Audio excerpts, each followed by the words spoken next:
Oh, but it seems like UB was also up. Ja, dan. There, start to gaming. What about the dags? Oh, just a heads up, I might have to go get some food in a bit. And we can watch some videos. And then while I am having my food, and after that we can play some games.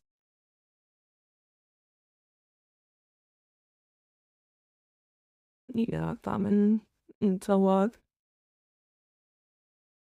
Hur nästan är here. I like to play to speak in Tamil though. So, gaming Solari from Tamil Nadu.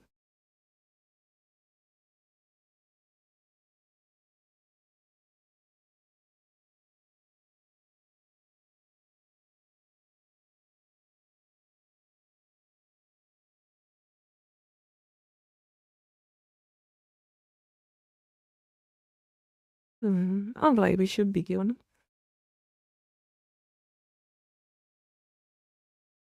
Let's watch some video from Aslan Gold. Oh yeah, yesterday I was using that no copyright music, right? The freaking Twitch flagged it as a copyright and then I'm able to put all of my audio from that. Yeah. Great platform.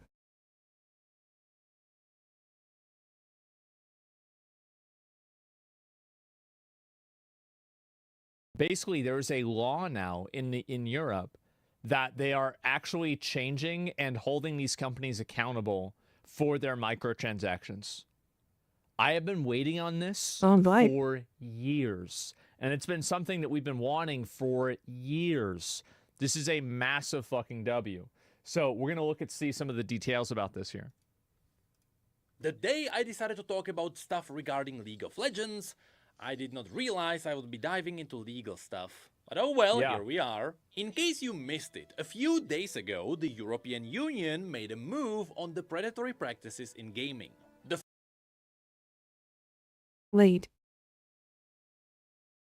European Union made a move on the predatory practices in gaming.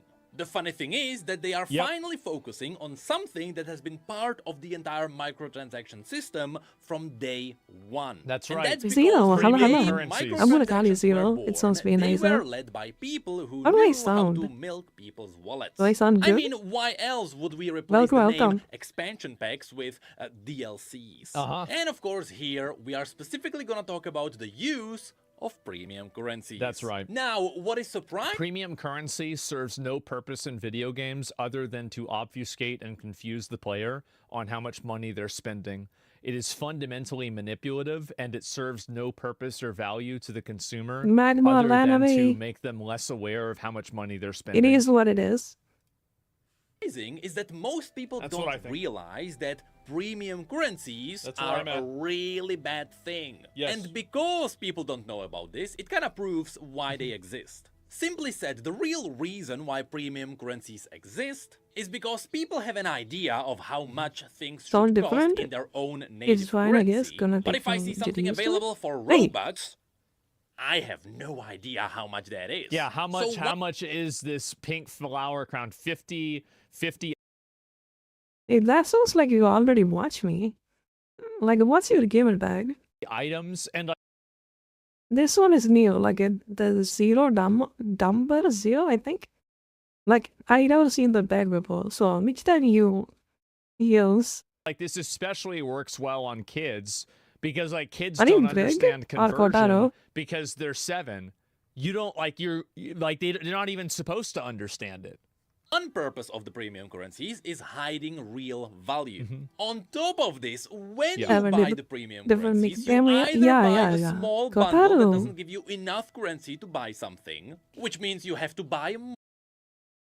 Yeah, I kind of like to do more reaction videos, right? My voice with the previous microphone sounds it. Let's be honest, it's kind of, for me personally, when I hear it, it sounds so bad, I couldn't even hear my whole preview.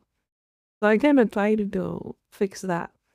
Kotaru, thank you, thank you, thank you. I kinda had a guess. Thank you for dropping by.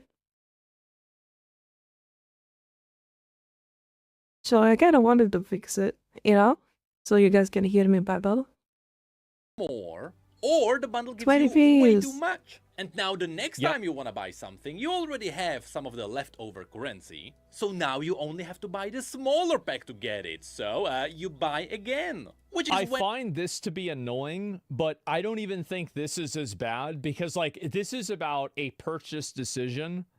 Now, would it be better if you could, instead of using the premium currency, you could just spend the exact amount that the premium currency would be equivalent to in your local currency? So, like, for example, if something equates out to $5.14, would it be better for the consumer that the consumer could just simply buy that and that's it?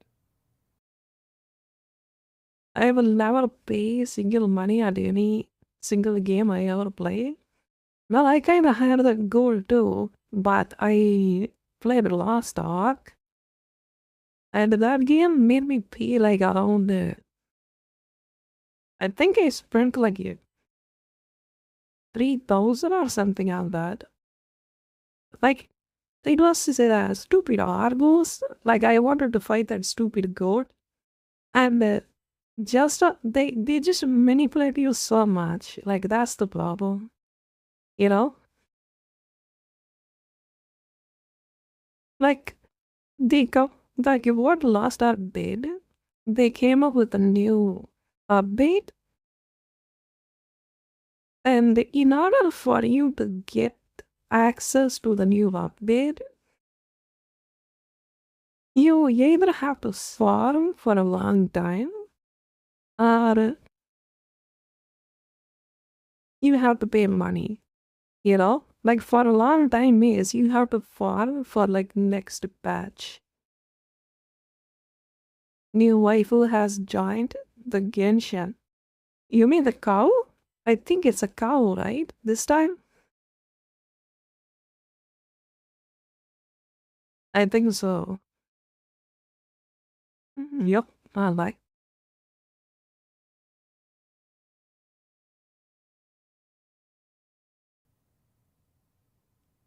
I cannot see a reason why that would not be better for the consumer. You see what I'm saying? Currency rates change.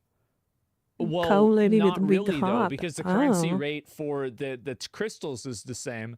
So you can't make the argument that the currency rate changes when the crystal. Like I can tell you a good story about this game. Genshin Impact. What they do, they don't really make the game pay to win as obvious as Lost Ark. What they do is they make the environment, like the world you have to explore, more tedious and more annoying. So you spend money to get the characters that has more movement speed that you can use to travel faster. You know? So,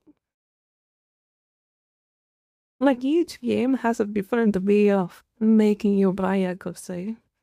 You know? Like, I don't know. Like, I played it for a bit, but the story was not going anywhere at all. Yep, true. Agree with you? True. Yeah. Because what I'm saying is right. Like, give me one good reason why there is no mounts in Genshin Impact. The game is already bigger than GTA 5, but why you don't have a mount in that game? Because all they're doing is just selling their characters. They literally come up with a character that has a bike that you have to pay money for. Like, why would they do that? You know, it's so manipulative. But if you mention this, the children that play this game will just freak out and then say bad things in your comments, you know, because they are stupid and they don't know what is going on around them, you know.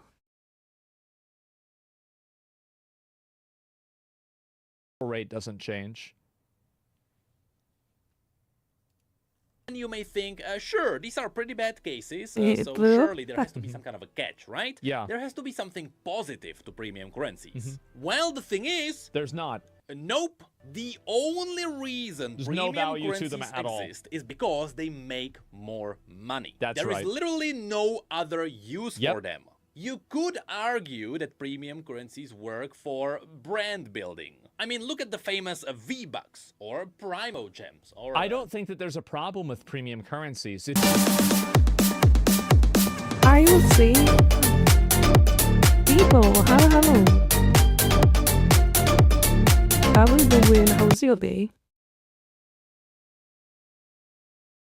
Thank you for being a good boy and showing up to my stream.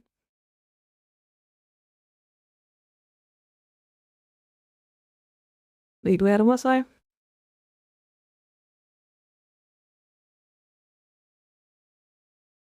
I just completely spaced out and forgot what I was talking about.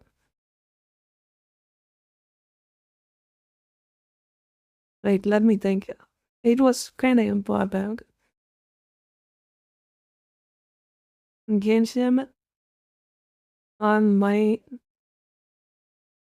not like game.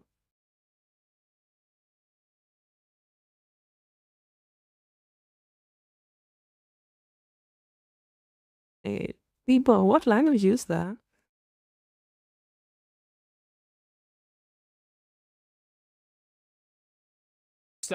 Or Primo Gems or... Oh, yeah. I was about to say, like, Fortnite having V-Bucks is not a problem. Like, because it's a PvP game, and the only addition they add is just the skins for your character, right?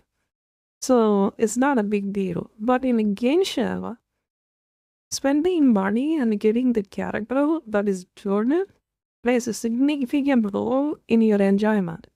That game, if you go into that end game, like a adventure level 45 or 50, the game becomes significantly harder, and the ST characters were way better than the normal ones you get for free.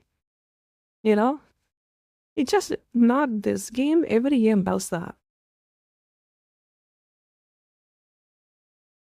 Okay, let's continue. I don't think that there's a problem with premium currencies. It's just that they need to be displayed alongside their local currency equivalents. That's the problem. The problem isn't that they exist. It's the problem that they are the only thing that exists in the store page. That's the issue. Points. So they're... I mean, that's like putting it... This purchase is a scam next right to the purchase. Like, no company that has a brain would do that. Because they know if they do that, nobody's gonna buy their stuff. Could be an argument made there.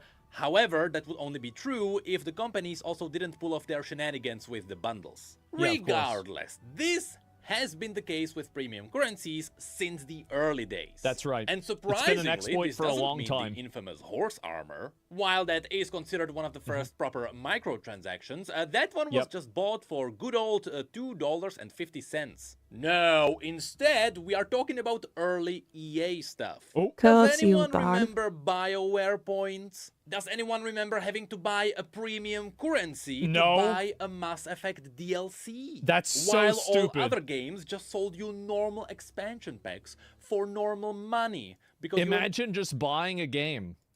Normal person. Imagine well, wow. EA may not have been the first one who invented this use of premium currencies, but they surely were one of the first ones to heavily profit from it. They were ahead of the curve, and because it worked so well, these days simply everyone uses it. Well, fast.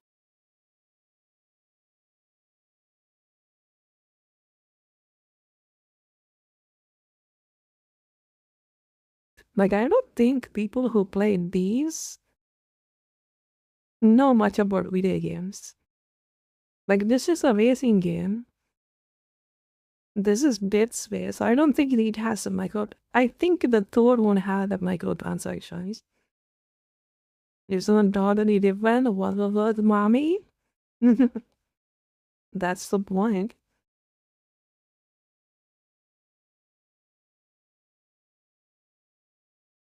Dragon Age. I don't want to sound like a squeaker.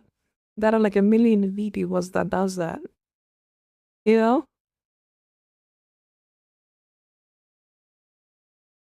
Battlefield and that franchise is kind of dead as well, I think. Mass Effect Andromeda was a disaster. I heard Dead Space. The remake they made was good, but the performance was awful. So most of them are dead. So well, these days simply everyone uses it. Well, fast forward 10 years, and after way too many people got too many cases of getting scammed by video games, which technically they are not getting scammed, they are just getting baited into paying more, and after many boycotts that happened from gamers, which means they did not succeed because they were done by gamers, the European Union... They're not going to succeed because the problem is that even if...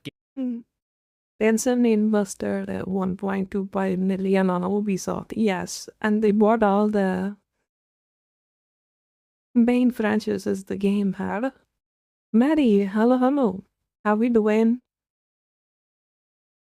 We are doing good. What about you? Gamers vote against something and boycott it. The problem is that actually here's the real reason. Most people don't care. And good? Nice, and nice. they don't understand the problem well enough to realize what the issue is. That's what the problem is. And realized, hey, going to have my dinner? Hope the food is good. Yeah. And just like other forms of gambling, lotteries, and addictive practices, premium currencies and microtransactions should be regulated. Of course. Billy, if Ubisoft Sims somehow screw up, then God can only save them. Save them, right? I watched your review this evening. Oh, how was it? Is it good? How do I sound? I was really concerned about my new upgrades. I sound very different. Mike is awesome. Thank you. Otherwise, things will keep getting worse, which is exactly what's been happening over the last 5 years. And so the European Union gave us this. Commission and national authorities take action to protect children from harmful practices in video games. It's about fucking time. This is an action Seems against like a game called nice. Star Stable Online, which apparently was really good at sucking money out of parents. Wow. However, even though this is focusing expensive on this specific game, this enforcing of action will also affect everyone else. It's categorical. Because if other companies ignore what happened here, well, they might get the same strike later too. Now, in short, the summary that circled the internet is honestly a pretty bad summary. Especially if you move around video games and you know what's going on, this one is not really for you. For the most part, it is focusing on the advertising to children in video games. Well, that's the issue, right? Is that they're advertising to people that are too young to understand what these conversion rates are, because in some cases they're literally like, you know, it's like you're in 4th grade, you don't understand what a conversion rate is, and you're not supposed to either. I mean, usually when you convert the real money into this monopoly money, the monopoly money is way bigger, so the children shouldn't... I mean, they are stupid, right? They don't know any better.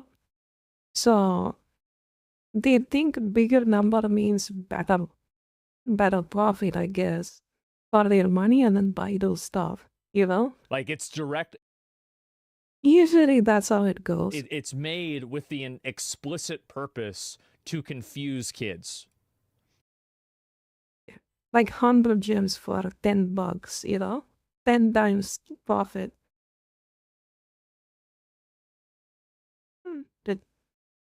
Sometimes the mic is not picking up when you're speaking so fast.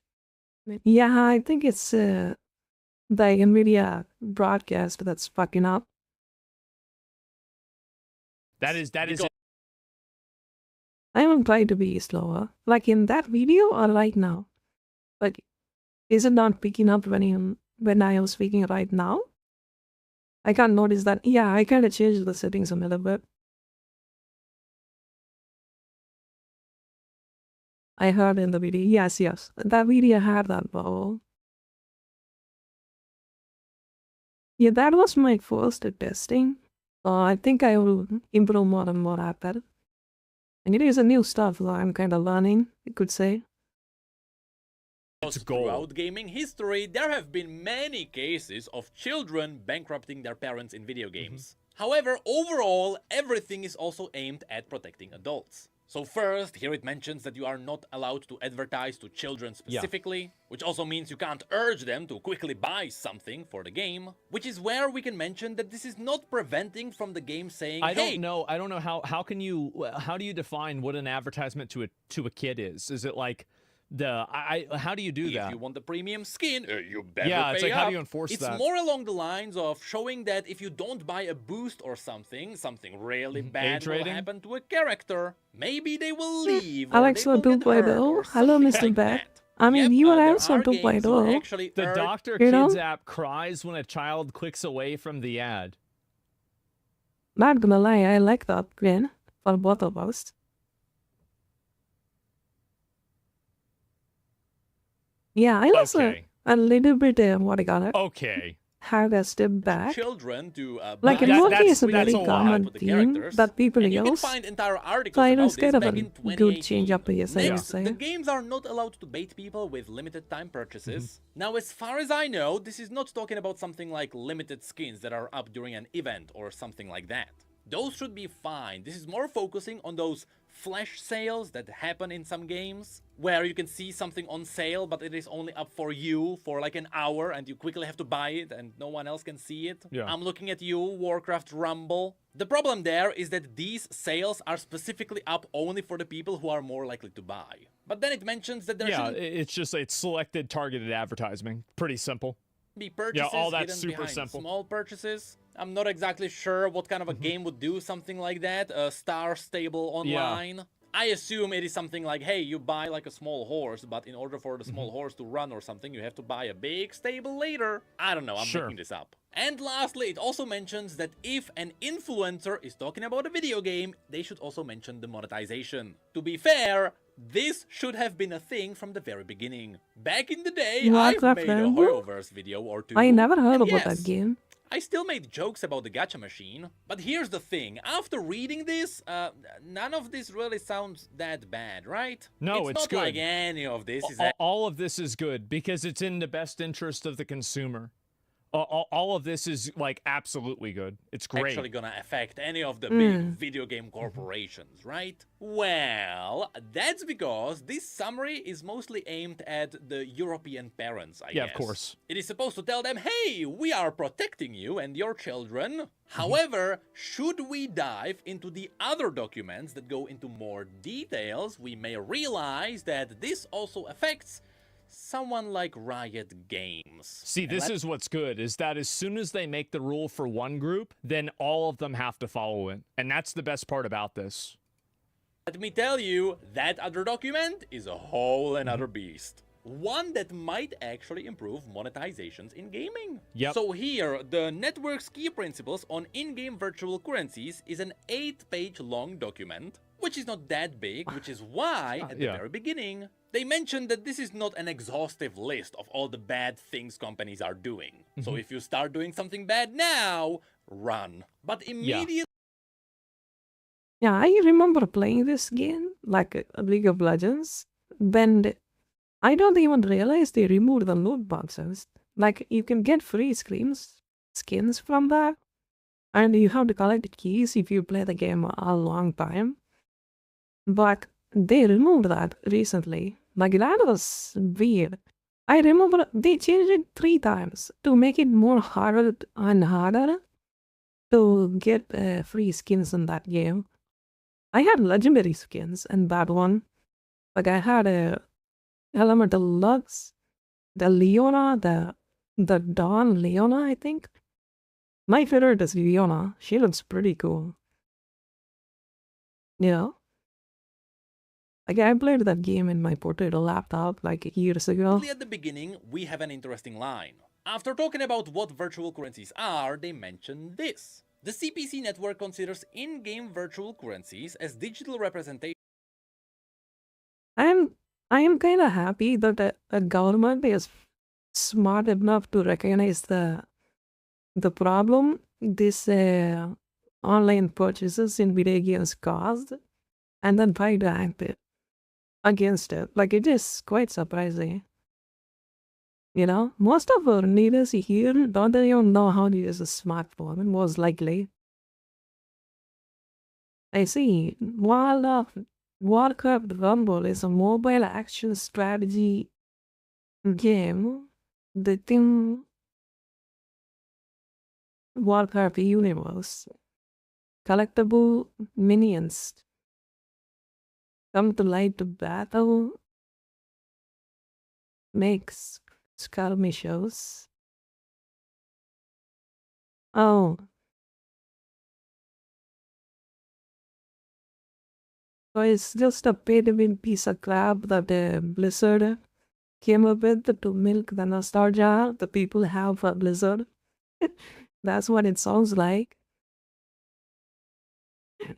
Am I spot on that one?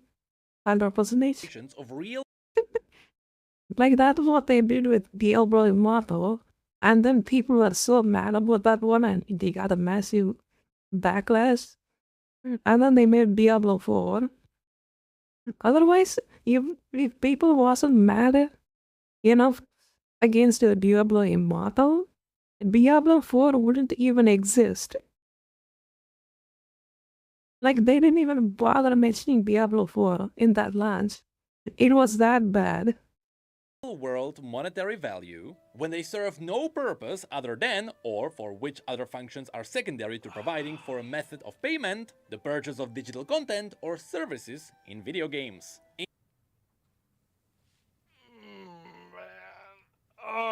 We're feeling good, boys. In other words, this is mainly focusing on games that simply have their own V-Bucks or riot points. They have no purpose. In theory, something like gold in World of Warcraft is fine.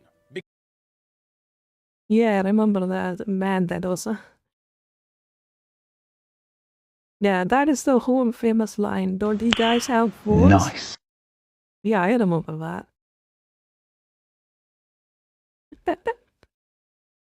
The audacity and the freaking sheer hubris that guy had, and then said to people that he has no have phones. Like, what? Come on. Because even though you can buy... Is that an actual price? Why is that is expensive?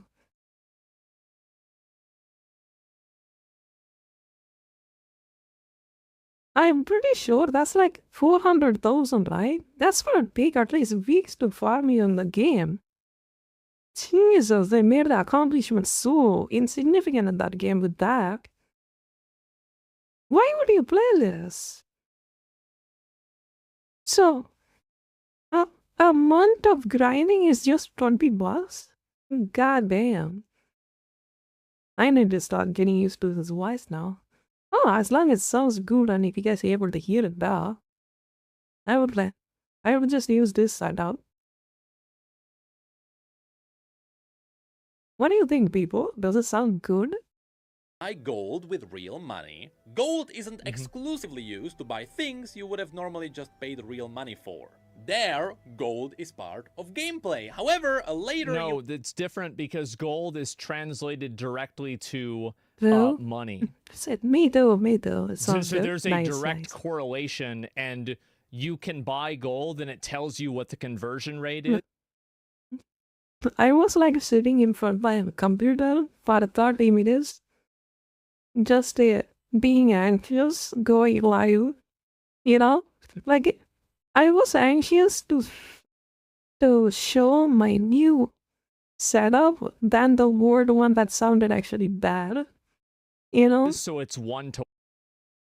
Like, I was way more confident with that. The reason why premium currencies are bad is because there is a third thing inside of it. It's like if you needed to buy Blizzard bucks to buy gold, but you don't use Blizzard bucks, you just use 20 bucks. That's why it's okay in WoW.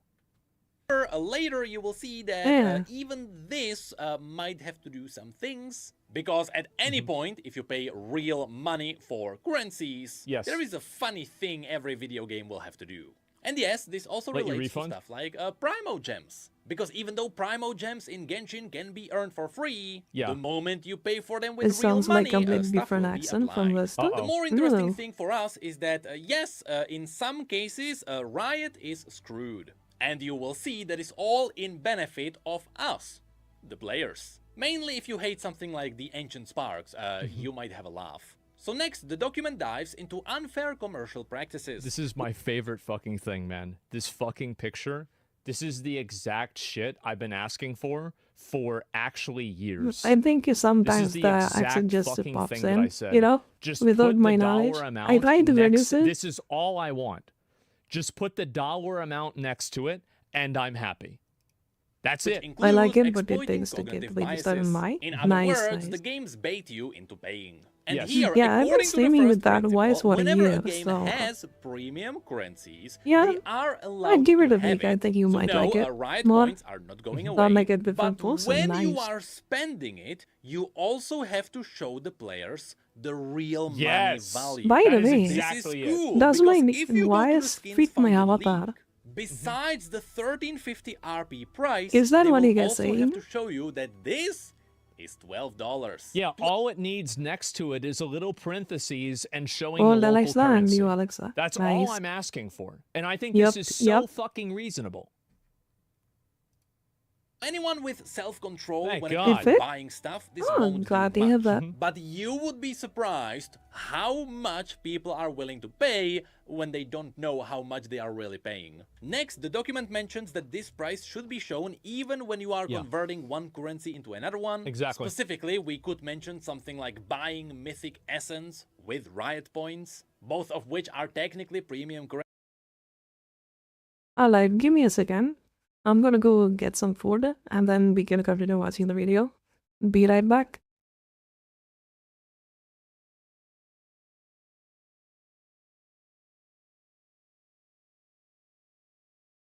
Don't know, I've never seen you in IRL, so can't really see. Let's just say I like to keep people guessing.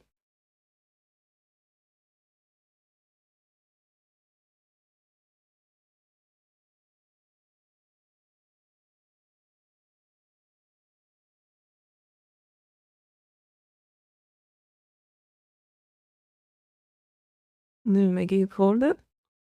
Cool, nice, nice. Get something healthy. I think for me it's a chapati, most likely.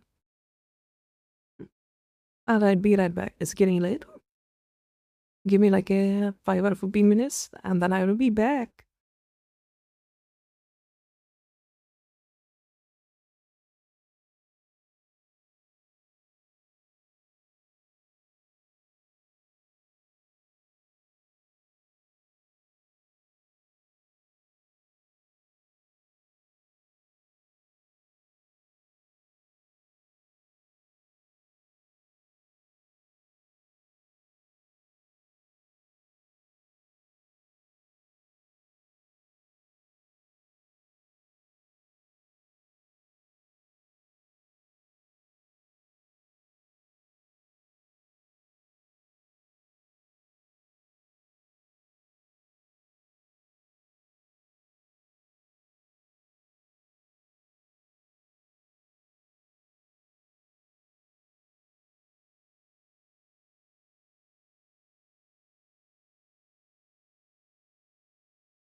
on that weird back.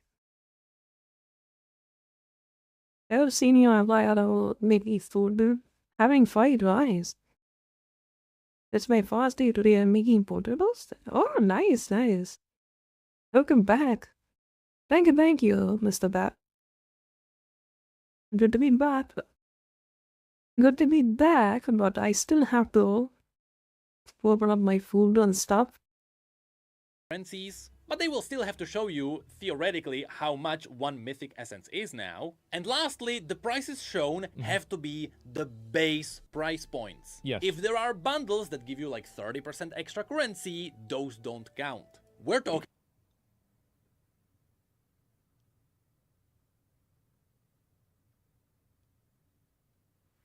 That's really big. If somebody's having a good time. That is crazy big. Because everything is built around having these bundles and the bonus things. And so all this does is it makes it look like the prices are even higher. I love this. That should be banned. Yeah, that is amazing.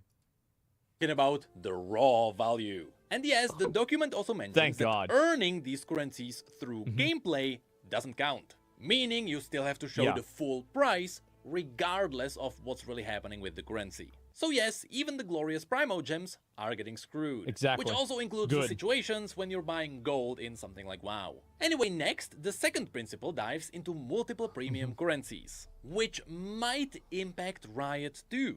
Because first, it mentions that games should avoid offering for purchase and mixing different in-game virtual currencies in one video game for purchasing in-game digital content or services. This means that if a game has multiple kinds of premium currencies, they have to merge them all into one. Yeah, they have fucking, what do you call it? A currency for every color in a freaking rainbow in a game. Like, that's a giddy out of hand. They gotta stop that. In theory, this means... Like, thank Christ. God. There is no... Like, all of these things... And again, keep in mind, everything with this stuff is designed with the explicit purpose of manipulating you. It is designed in order to fuck you over. That... ancient sparks are gone. Mythic That's essence one way to say might be in danger, and TFT's currencies are getting screwed too.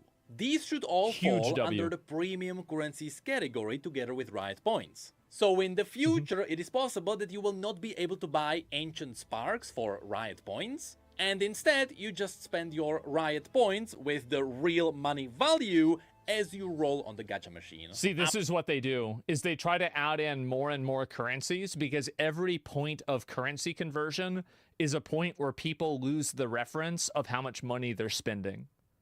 And so that's the reason why there are so many of these currencies. They're put there intentionally to make you confused. Didn't Lost Ark have 10 different currencies? There were the purple gems and the brown gems. And the brown ones were the ones you bought with real money. Which might be the biggest one. This might actually change the pricing. Because it mentions that games should avoid offering in-game virtual currencies only in bundles, mismatching the value of purchasable in-game digital content and services. Like I said, look at that. Like, you can pay $8, but the number above it is way higher. You know, you can get 600 of those. For 17,400. You see how it looks way higher? And... yeah, this is the most annoying fucking thing. It's like you need to buy something and it's 1,200 points, and you can either buy your points in, like, 500, 1,000, or 2,000. So it's like you're always going to have an amount left over in order to keep you on the hook. Denying customers the possibility to choose the specific amount of in-game virtual currency to be purchased. Everyone hates this. In other words, you are not allowed to sell bundles that don't match the price of in-game items. Which means, you know how in League you go into the store and you have a look at those 1350 RP skins? So then you decide to buy some RP and you realize, oh no, $10 don't give me enough, and 20... Dude, this is some rat behavior. So you can either buy 3,190 or you can buy 1,240, but all of the skins, let me go back and see if I can find this. All of the skins are 1,300, 900, and 1,800. It's ridiculous. It's rat behavior. Yes, it is. It's ridiculous. I think what they should do is they should just allow you to buy it directly. Like, I feel like that would probably solve any of these issues, is that any of these items that are in the game need to be purchasable with the equivalent amount that it would take if you converted the currencies. That's what they really need to do. Yeah, just remove premium currency. Yeah, because again, it has no... it adds no value. Oh no, $10 don't give me enough, and $20 give me way too... Like, that's the problem though. If they do that, if you see a skin and have a price below it, 20, it says $20, would you buy that skin? Probably not, because the whole game cost you 60 or 70. I don't know, if you see a stupid skin that doesn't add any value in the cash shop for 20, you won't buy it. That's why they do this kind of weird stuff to it. You know? They hire psychiatrists to figure out the pattern and to figure out the player behavior. They freaking have scientists on it that wants to make more profit with their game design. Like, it's like a whole another dimension of a freaking manipulation. But you have no escape. You are fucked. Too much. Ah, what a shame. Well, now Riot will just have to sell you the skin for $12. And that's it. Too Thank bad, God. bitch. Nobody's gonna buy that. It's gonna be fine. This was the most used predatory practice by far. Oh, yeah. And if this is enforced, the players will greatly benefit from this. Anyway, Principle 4 is all about information. It's just telling you that you're supposed to tell people what you're buying, what it does, what are the features, and surely there aren't any companies that would be like hiding that kind of information, right? Then Principle 5 is all about withdrawal. Funnily enough, this means that you now have the classic 14 days for a refund. But it also mentions that the game can just tell you, hey, if you buy this, there will be no refunds, and that's it. Principle 6 is all about... I feel like you should be able to refund any purchase in a video game within a period of time that's reasonable, like 14 days or 30 days. But if refunding causes your account to get banned, I think that's also reasonable.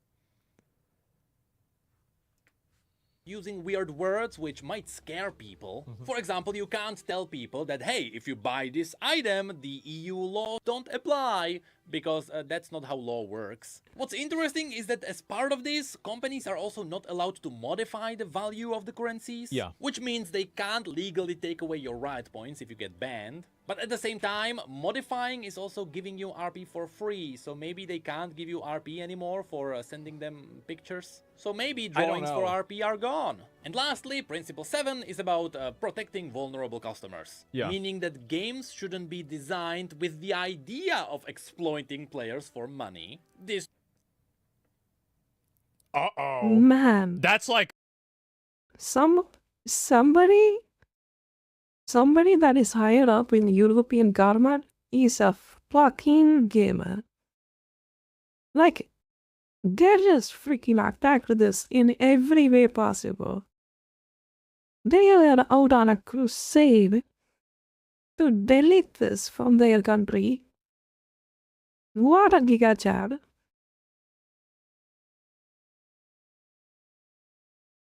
All of them. This could actually change the gaming industry. Like, who is this person? I want to see them. Like, goddamn. They just sat there and then had like a week. I am the main character now. I'm gonna make things better for our gaming community. Like, this guy is gonna get everybody that is a gamer so what? Without question. Completely. What do you guys think? You guys are lucky? If this worked, Also, when designing Lucas, monetization, thank you you for the are love. not Oh allowed yeah, to everybody's target eating. specific demographic. This is My mostly bad, a my gray bad. area because no one Me can too, prove me that, too. but I think it's mostly aiming at not advertising for children. Games should Slugging, thank you also for dropping not by. hide real Hope money you're still here. purchases behind just normal gameplay purchases. I guess there are games Smoking, where a game will offer you something in a shop for smoking. like gold or something, but Yeah. then you Are you click it still and you buy it for real here? money. I don't know if it happens. There is a whole That sounds really cheesy. I bet it happens. separate Yep, I point just to immediately make believe sure it. that you do not advertise to children, damn it. Games should also have a functional parent control if it is a game for kids. And if it is on a console that has something like this, it should use the native system. For example, Switch has its own parent control. And lastly, they should avoid preying on vulnerable customers by making them pay excessive amounts of What's money. up, Mr. Now, Beck? this one might be the Something, you most know? vague line there is. Yeah, it's it's like, how basically do a you- backdoor what do you for mean the by this? situations where some companies are doing something really bad, but right now we are not sure what that bad thing might be. Yeah. Because in theory, gacha games should fall under excessive amounts of money. But the thing is that gacha games have a theoretical cap on how much you want to spend on a game. Because sure, it will cost you like $5,000 to cap off a character in Genshin, but in theory, you don't pay more than that because you already have them maxed out. There are some other games, such as... I think that the big problem is, like, it's games that have, like, uncapped ceilings. I think that's really the biggest issue the most, is games that have, like, really big uncapped ceilings, and they allow people to just spend a ridiculous amount of money in them. I think that's the big problem. This game is a good game. Ark that don't have this. There you pay Too to bad it's a upgrade pretty little items piece which of only have a garbage. chance of upgrading. So theoretically, you can just keep Honing. paying more and more. Oh Though I boy. think they later implemented some kind of a cap on how much players can actually spend in the game per day. And yes, in theory, Genshin $400 a day, by the way. also has something like that, where you Very can just reasonable. keep paying for rolling on like artifacts and course. stuff. So I think no one. Yeah, is you can safe. only spend What $400 the a day, fuck? That is guys. kinda it. Overall, this is a pretty good move from the EU, although it might also be a bit vague. The most important thing here is the bundles. Everything else is mostly a gray area on purpose. Yeah. It is mostly aimed at the games that are really focusing on bankrupting people on purpose. And so, after this was released, and after Star Stable Online was given 1 month to remove their predatory practices, I mean, with this kind of loss, I think he just basically killed the online market. Like, they have to have a massive overhaul if you want to sell any kind of online game in the EU now. Like, this is massive. You have no idea. Any game, like, if in my experience, that connects to an internet falls under one of these rules. Like, they are cooked. Like, they gotta do something really, what do you call it? Massive changes in order to sell their games in the EU after that. After this, I wish that there is 2 countries that should do that. America and India. If they do it, every game will change. 100%. Like, EU is already starting with that. America and India should do that. will Maybe anything Singapore too. change? Absolutely. Absolutely it will. Will any Stable what Online is was it? given 1 month to remove their predatory practices? Will anything change? Absolutely. Yes. Absolutely it will. What I think will happen is that these features will be available in Europe, but for the clients that are in American, because you have, like, you know, obviously, like, there's like an NA and EU client. The NA clients will not have this, but I could be worried. I could be thinking, oh, well, maybe even they will have to, because there could be European users that use NA clients. And if that happens, are they still entitled to the same laws? I think the answer to that is obviously yes. So maybe it will be applied to everything. Well, nope. I am pretty sure nothing will happen until one big corporation gets hit. Because in theory, there is enough gray area where everyone will just say, hey, I'm not part of this problem. The chopping block, and so let's I bet go. everyone will just sit We need a sacrifice. until someone gets hit. Yeah. And when that happens, Let's see some blood. we might get to see some kind of a change. It may start with Blizzard. EA and their FIFA shenanigans. Or it may start God, with Riot Games. But the moment the first company falls, everyone will follow. And so finally, as soon as one of them gets caught, that's it. It's over. Finally, 10 years later, we might get back to just buying good old horse armor for $2.50. I don't know about that. Yeah, hopefully, right? I mean, I don't know.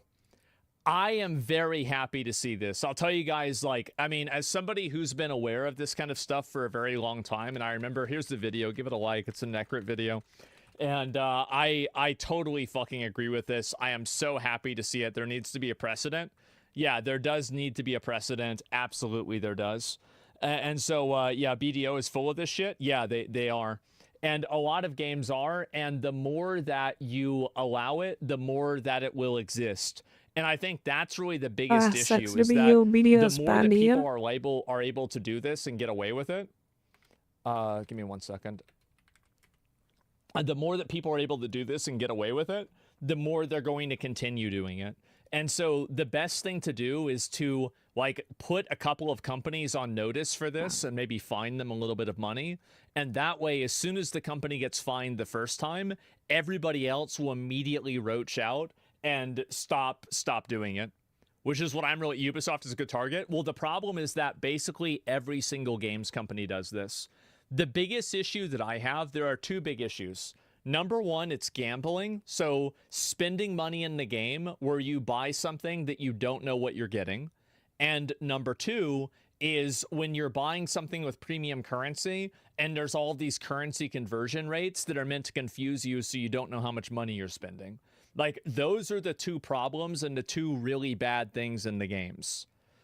So yeah, so all gacha. Yeah, I feel like gacha games, again, yeah, that's like a cancelled good Japanese culture that you're going to festering in the Western side as well. Like the gacha, like this good be this gacha, you know? They're predatory, and they actually, I don't even know if the word is predatory. Maybe it's predatory, but they're designed in a way that's consumer unfriendly to an extent that it's damaging, and I don't really see any value in allowing it to continue to exist, right? Like, that's it. And also, like, another big reason, and this is what really matters the most, is that the intention of these systems is the explicit goal of misunderstanding and helping people not understand. Man, what a little bitch. He just wussed out. Look at the playtime. He only played that on that first stream. Pulled that on a boss and never played it after that. I think he might play it after that in this stream or something. Explicit goal of misunderstanding and helping people not understand what they're doing. That's really what the problem is more than anything else. And random loot boxes, in my opinion, I think that you shouldn't be able to have random loot boxes.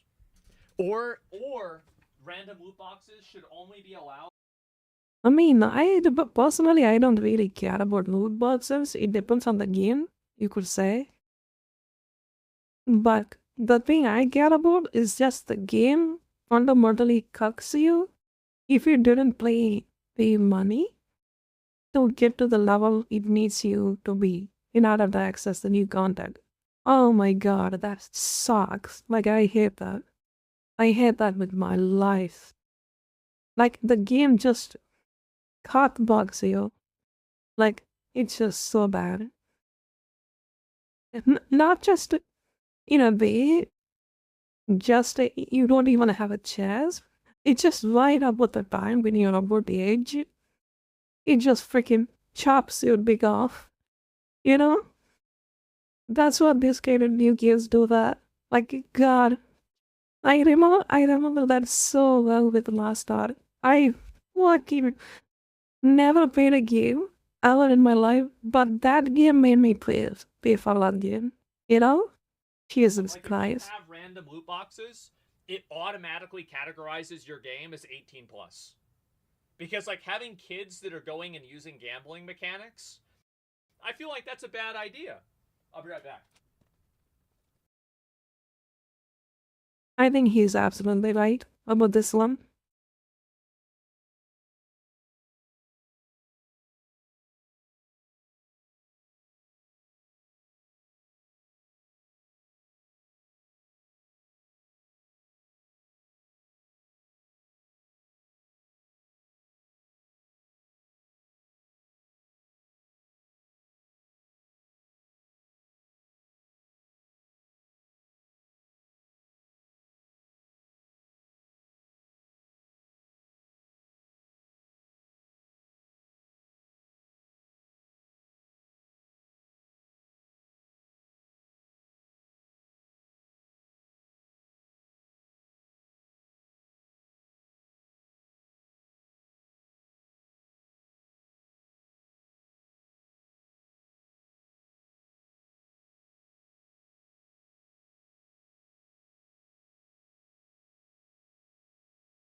Right on, like,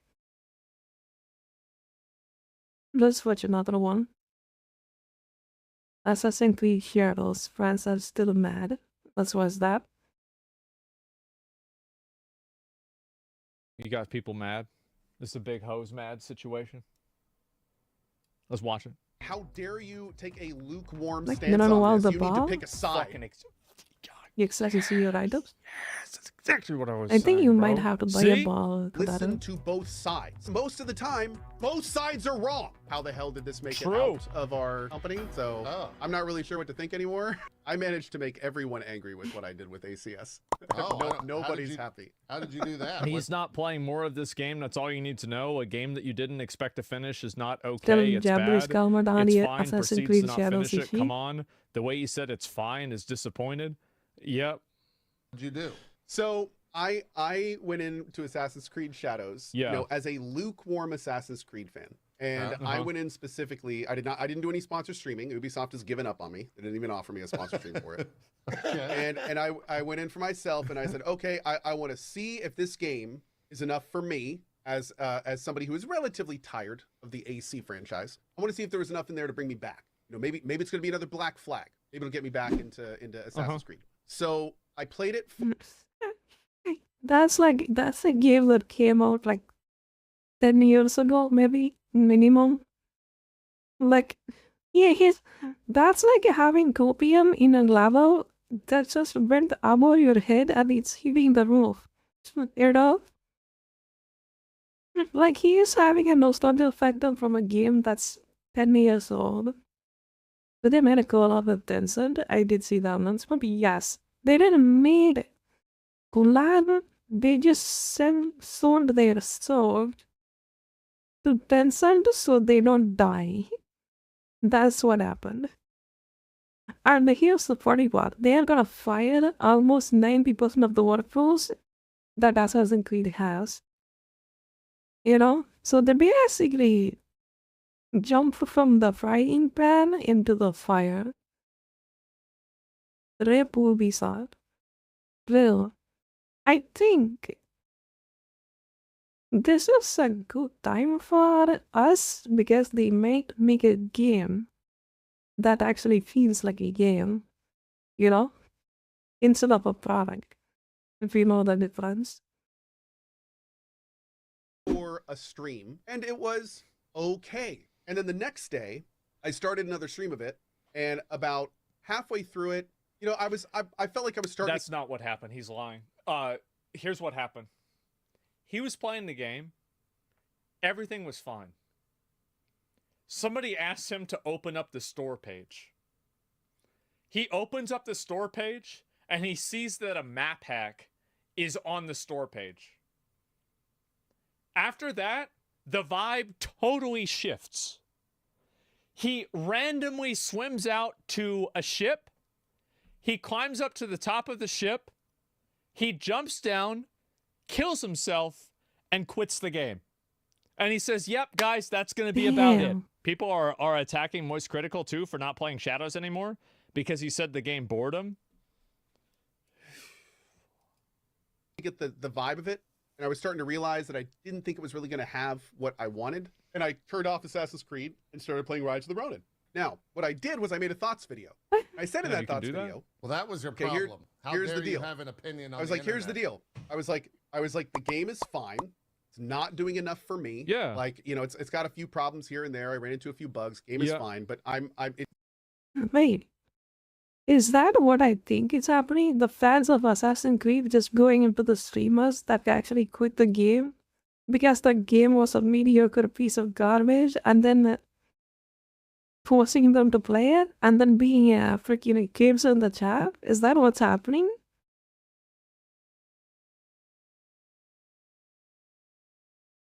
Man. It did not pull me. I mean,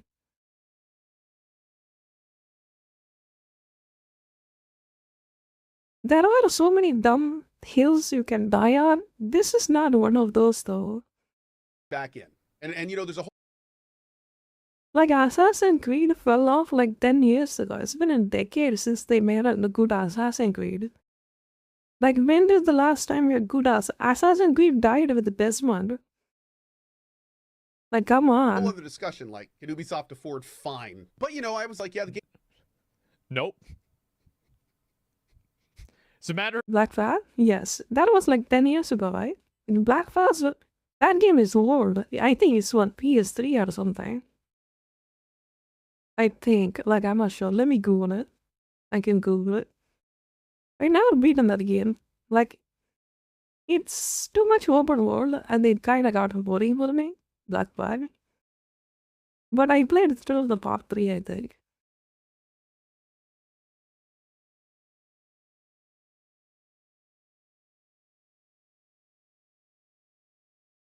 Assassin's Creed Black Flag is a game from 2013. So that's like a decade ago. So I was right. God. Yeah, like I said, absolutely. Ubisoft fell a decade ago. For fact, they can't. Game's okay, game's fine. Oh, good game, I liked. Oh, nice. They need to make a good game like Assassin's Creed Unity and Black Flag to gain their reputation. I'm not sure. Did they? Oh, give me a second. So, let me know, did they sell the Assassin's Creed IP to Tencent? If they did, that means Assassin's Creed is actually stable. But if they didn't, then we got a problem. I think they did, right? Fine, but it's not fine enough for me to want to play. Sure. I'm going to play Rise of the Ronin. I made a comment that I guess no? Okay. Not sure? Okay, I think we might have to check that. I'd not really been following the controversy with the historical stuff, but like I didn't really care personally. That doesn't really affect me. So, you know, whatever. I heard Ubi had made like maybe a claim about it, but I didn't really know too much. And I was like, okay. This is what normal people do. Normal people don't know about the Wikipedia editing history of this like white guy cosplaying as a Japanese historian that's being like, we don't like, not everybody has like fucking 7 levels of arcane esoteric knowledge about I want everyone to the do it. period Let's in welcome time Alexa between too. 1580 Zero. and 1600 in feudal Japan. All right. Yo, Like, thank you, they're just thank like, oh, there's a black samurai. Oh, really? Okay, cool. you. That's it. That's fucking it. They're not gonna know everything about this. I'm gonna move on, and that's done. Not that everybody is a Redditor. To make Redditor. every side angry. The people that like Assassin's Creed were yelling at me for not giving it a good enough thing and being a hater. The other side was telling me, like, how dare you take a lukewarm stance on this? You need to pick a side. Yeah. It's not fine. Why are Americans not like this? Like, can't you be neutral? You have to be extremist in one side or another? Like, what is happening to all that? Like, come on, there is a gray area. Like, you have to be a freaking pro or you have to be a freaking hater. Like, goddamn. Yo, thank you for the big biddies. Big gear monsters. Big W. How dare you? And it has what Ubisoft is doing. This is garbage. So they all got furious at me. Then there was a third group that was apparently, I said in the video, like, by the way, this is completely my fault that he's getting harassed. It's totally my fault. I reacted to the video. Everybody knows that I am the genesis of everything bad that happens in video games. So if I am even remotely around, it's my fault that it happened. You know it. I know it. Everybody knows it. Not really sure what's going on, but I heard about the historical controversy. One thing I didn't know about the historical controversy was apparently, like, Ubisoft really came out saying, we're going to try to make this historically accurate. Yeah. So kind of like with the PoE devs we've talked about in the past, like sometimes say, like, you should have just not said that and just done your own thing because it set expectations. Something? Yeah. Like, I'm not sure about that. Happened there. And I definitely did not realize it was to that degree. Like, MMOs are really high budget games. Like, even Blizzard isn't there, have the balls to do it, you know? Like, I'm not sure Ubisoft can handle that. They actually kind of tried it. And if you guys remember Skulls and Bones, I think it's from Ubisoft, right? Like, yeah, I think they learned their lesson from that one. You know? Maybe correct me if I'm wrong. Agree. I looked into it a little bit more after seeing some of the comments on the video, and yeah, Ubi probably shouldn't have said any of that. Like, they they shouldn't have said it. If they had just said, like, we think this is a cool story, we're going to tell it our way, it would have been fine. True. Kind of really shot themselves in the foot, like, trying to do this historical angle, because all they did was set expectations exactly. That they're not going to be able to meet. Even with the canon mode, you're going to piss people off. So anyway, that's that. So with in one, by trying this game and then kind of like just being like, here's my honest opinion on it, I have made the entire. He's not actually at the accurate. My ass. I just played the freaking what's it called? The Rise of the Ronin. He's not actually accurate. Fuck that. They have freaking jet balls. They have a freaking what's that? From Devil May Cry? Devil Trigger. Your main character's enemy has a devil trigger on his head, and then fucking jet boots. You know, like, who cares? It happens. Here's the big thing. Like, and people keep telling me, like, pick a side, right? Like that game was special. Why? Like, there was like one guy. We just like how, like, you guys, if you see by yesterday's stream, it went from a guy that had a wooden sword. From a full-on mage that summons lightning on you, and then a freaking science guy that has a lichen for his boots, and then flies around with a gun. Like, the transition on that game was just off the charts. It just went into a lot in an instant. I'm pretty sure I wouldn't be surprised if I find a freaking dragon at the end. Like, the lightning shogun just turns into a freaking dragon with some kind of voodoo magic. Yeah, I do. What? It's a fucking video game. What, you thinking about this? What is wrong with you, bro? Like, It's politics now, I guess. Everything is like this. You always got to have a side. The thing is that, so. Yeah, you gotta be I think extremist that in one you side or can't tell another. people that they shouldn't be allowed to care, and you also can't tell people that they have to care. The problem is when you take your values and you force them on another person. If it's just you deciding what you want to do, that's okay. But the moment that you start making rules for other people, well, now we got an issue. And that's what's going on. I like. Why are you being so diplomatic? All of this stuff. Yeah. I don't think people understand. I'm like one of the only streamers that didn't do a sponsor stream for it. Like they've already given up on me. I have no reason to appease anyone. I have no reason to pick a side. If I wanted to pick a side, I'd pick a side. But the point is that it is a fine game. It ran well. It's very pretty. Everything it was trying to do, it does.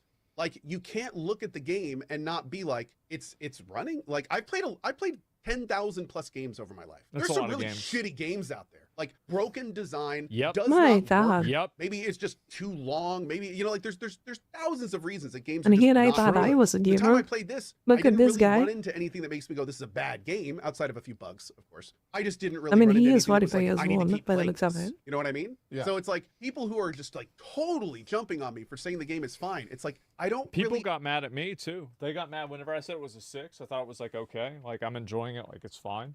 Like that tweet, like, let me see how I show you all this real quick.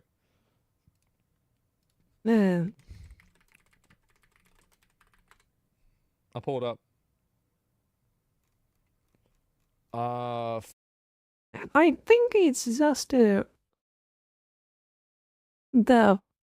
context, like Asmongold. The people, the reason why people kind of backlashing Asmongold for this is just the context he did about Assassin's Creed is just bashing on it and watching a negative video about the game.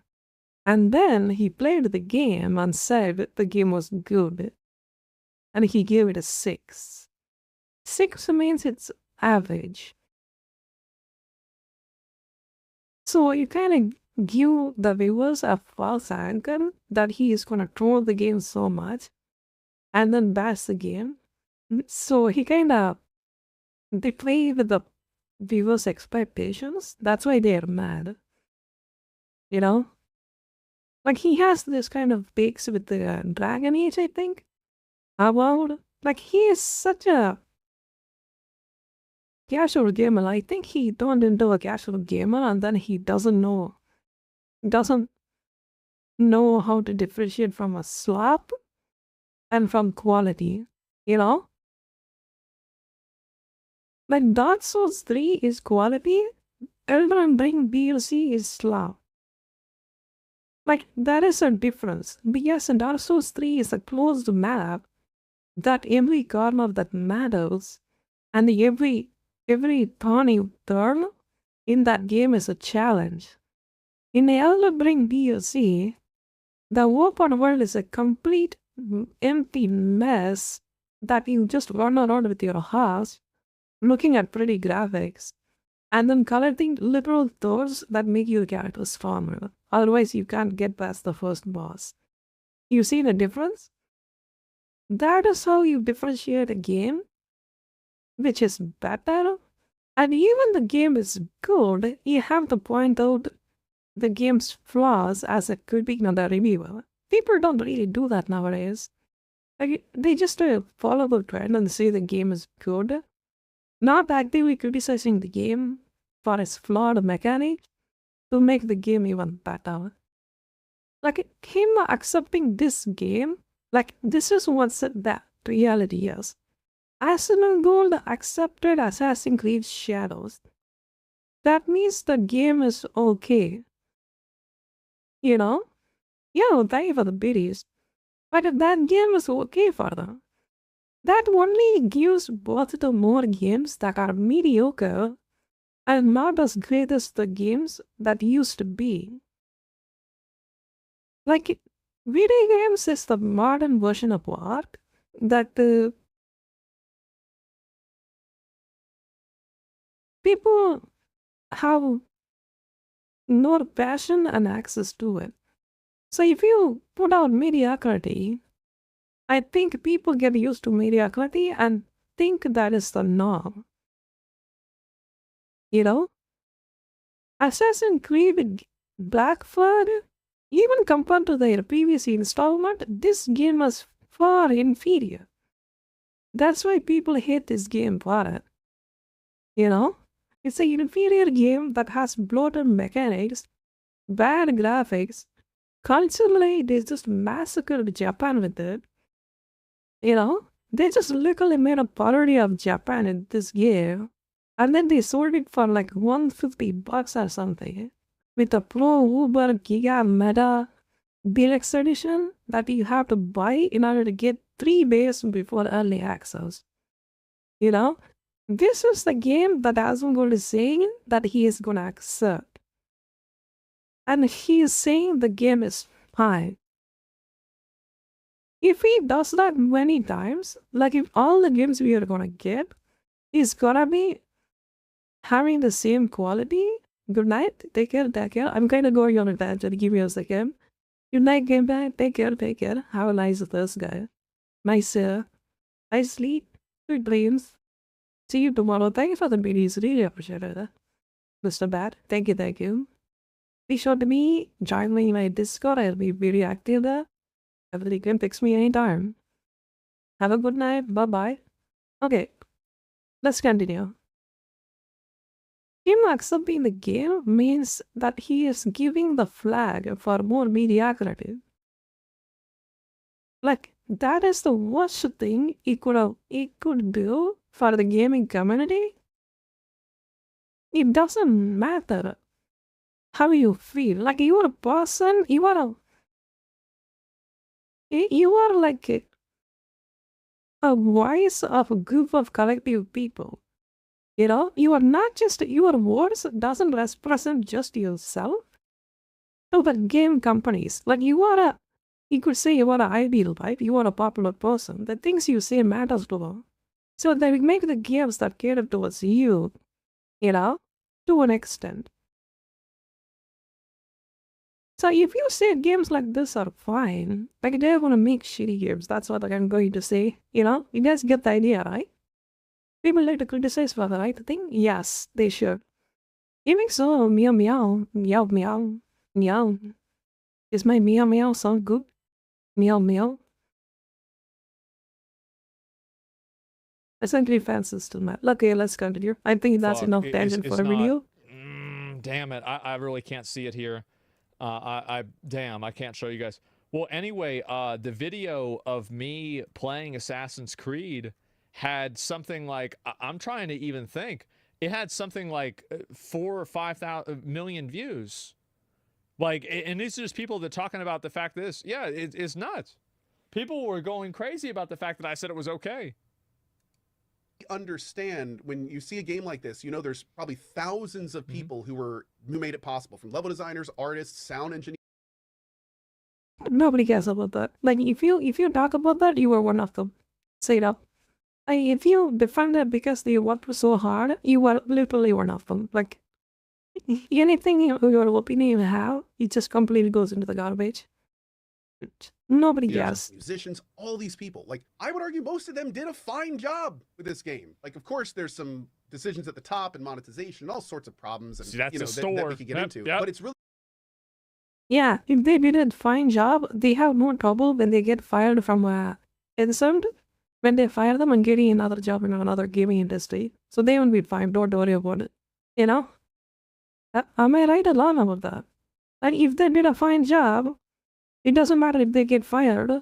They can get another job from another company. How much people want others to not pass on the game, but to actively hate the game. Sure, yeah. Like they're not happy unless you feel negatively about. I mean, the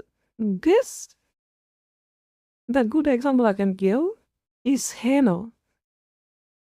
Halo died because of its mediocrity. For a decade, it just bled out, bit by bit, all of his blood, and then now is a freaking corpse that's been dry for years.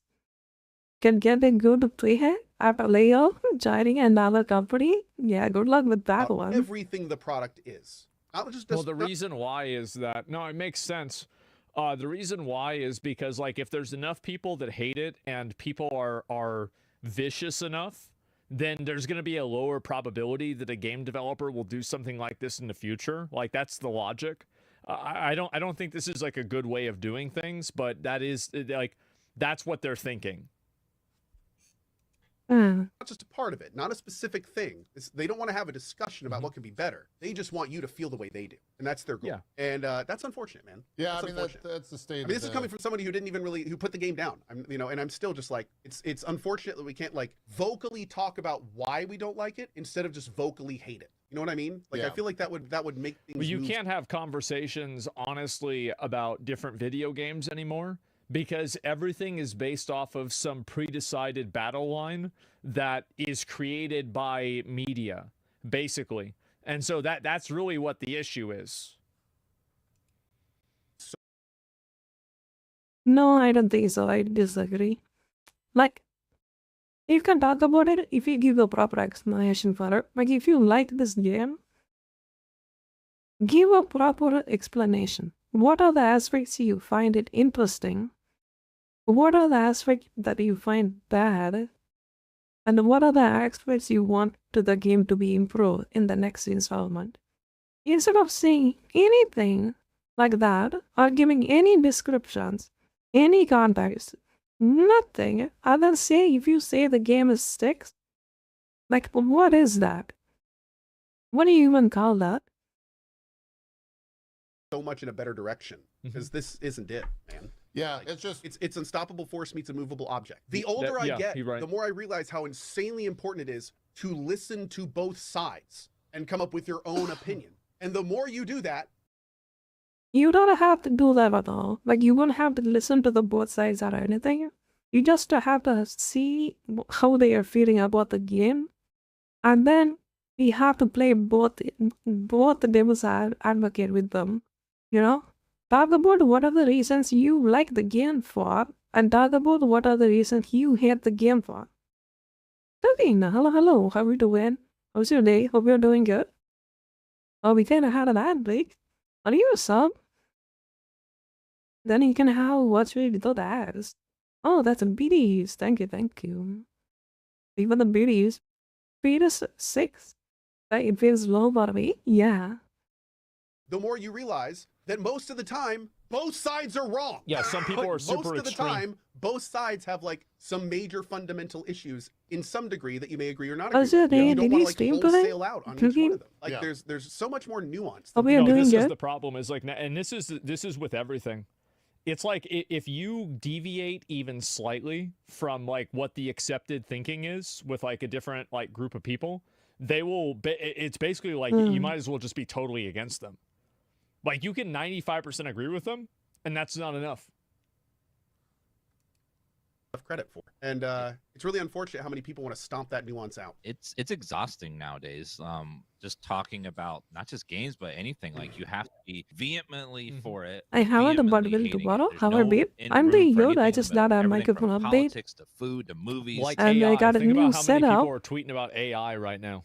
Having opinions about AI. How do I sound? Do I sound better? Just like there's no middle anymore. Everyone's sensationalism. They want to like you to either rave about a game or just trash it down. Yep. No, like not about a PC upgrade though. I kind of need one. Liking something, no, like saying. But I do got a you just microphone. have to, like, be passionate about it because they want that that dopamine hit. Well, they want to know that they're right. That's the thing is that people don't want to hear. They don't want to hear a balanced perspective. A lot better. They want to hear their perspective said by somebody glad to hear that. They want to be like, exactly, true. They never want to be challenged. That's just how it is with everything. And I think, like, really, I mean, that it's a struggle for me because, like, I know that, like, for example, like, when I rate a game and I play a game, I know that people are going to go into it and have an opinion this or, is like, real want Alexa? me to have a certain opinion yeah, about the yeah, game, right? I'm a real Alexa. And there are some games that I like more and some games that I like less. And what is the phrase I use? Me, I don't really how you focus doing? on it a whole lot, but it is definitely in the back of my mind, for sure. If so, I've played Alexa. You could say. They want confirmation bias, exactly. Well, like getting them either angry or super excited. Or agreeing with them, or reinforcing their opinion. being like, oh yeah, I am right in how I feel about this. And the worst part is all the discussion, all the really interesting stuff, all the stuff that could make these games better, all of that takes place in the middle when those sides are talking to each other. Like that's where the discussion is. The discussion doesn't happen with each side yelling at each other from their side. It happens when people come together and are like, okay, I understand you don't like it. Why don't you like it? Well, I like it because of this. You don't like it because of that. Let's talk about how we can get better. What can change? You know, like, so they're shooting themselves in the foot by doing that. But people go and say that it was like racist to like not like the game, or like people that weren't liking it or were liking it were like woke or anti-woke or something like this. Like it's just how do you get that far? How do you get that far down into the rabbit hole and not realize that you lost your fucking mind? It's exhausting, bro. Yeah. And the thing is, like, I know that I have a lot of those people in like my audience whenever I talk about games, and I think that's just like really, I mean, the truth is, like, I'm one of the most popular channels that talks about games. And so, like, because of that, you're going to have a lot of those people that come into your channel that want to talk about it. That being said, though, you know, usually I'm not. Yeah, that, isn't that, like, doesn't that make you responsible had to have a better take than just seeing something that just flies through your mind? You know? But when you're big like that, it's not just you that you represent. Like, you represent your community as a whole. Like, you are the main voice of your community. Like, you are saying that you accept the game. That means the people that's looking at the what do you call it? The managers, the managers that was working in Assassin's Creed. Look at people like this, like look at people like the game reviewers, and then thought the game was doing good. Why it was a failure? You know, the game reviewers, the mainstream game media said the game was good.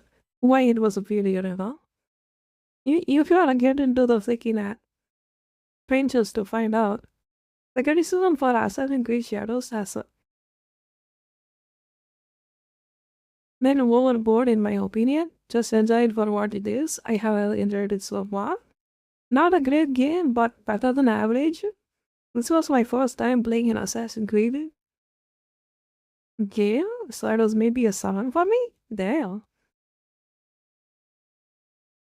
Oh, it was that good? Okay. Not super extreme, right? There's like a few exceptions, like Star Wars Outlaws, I really hated that game.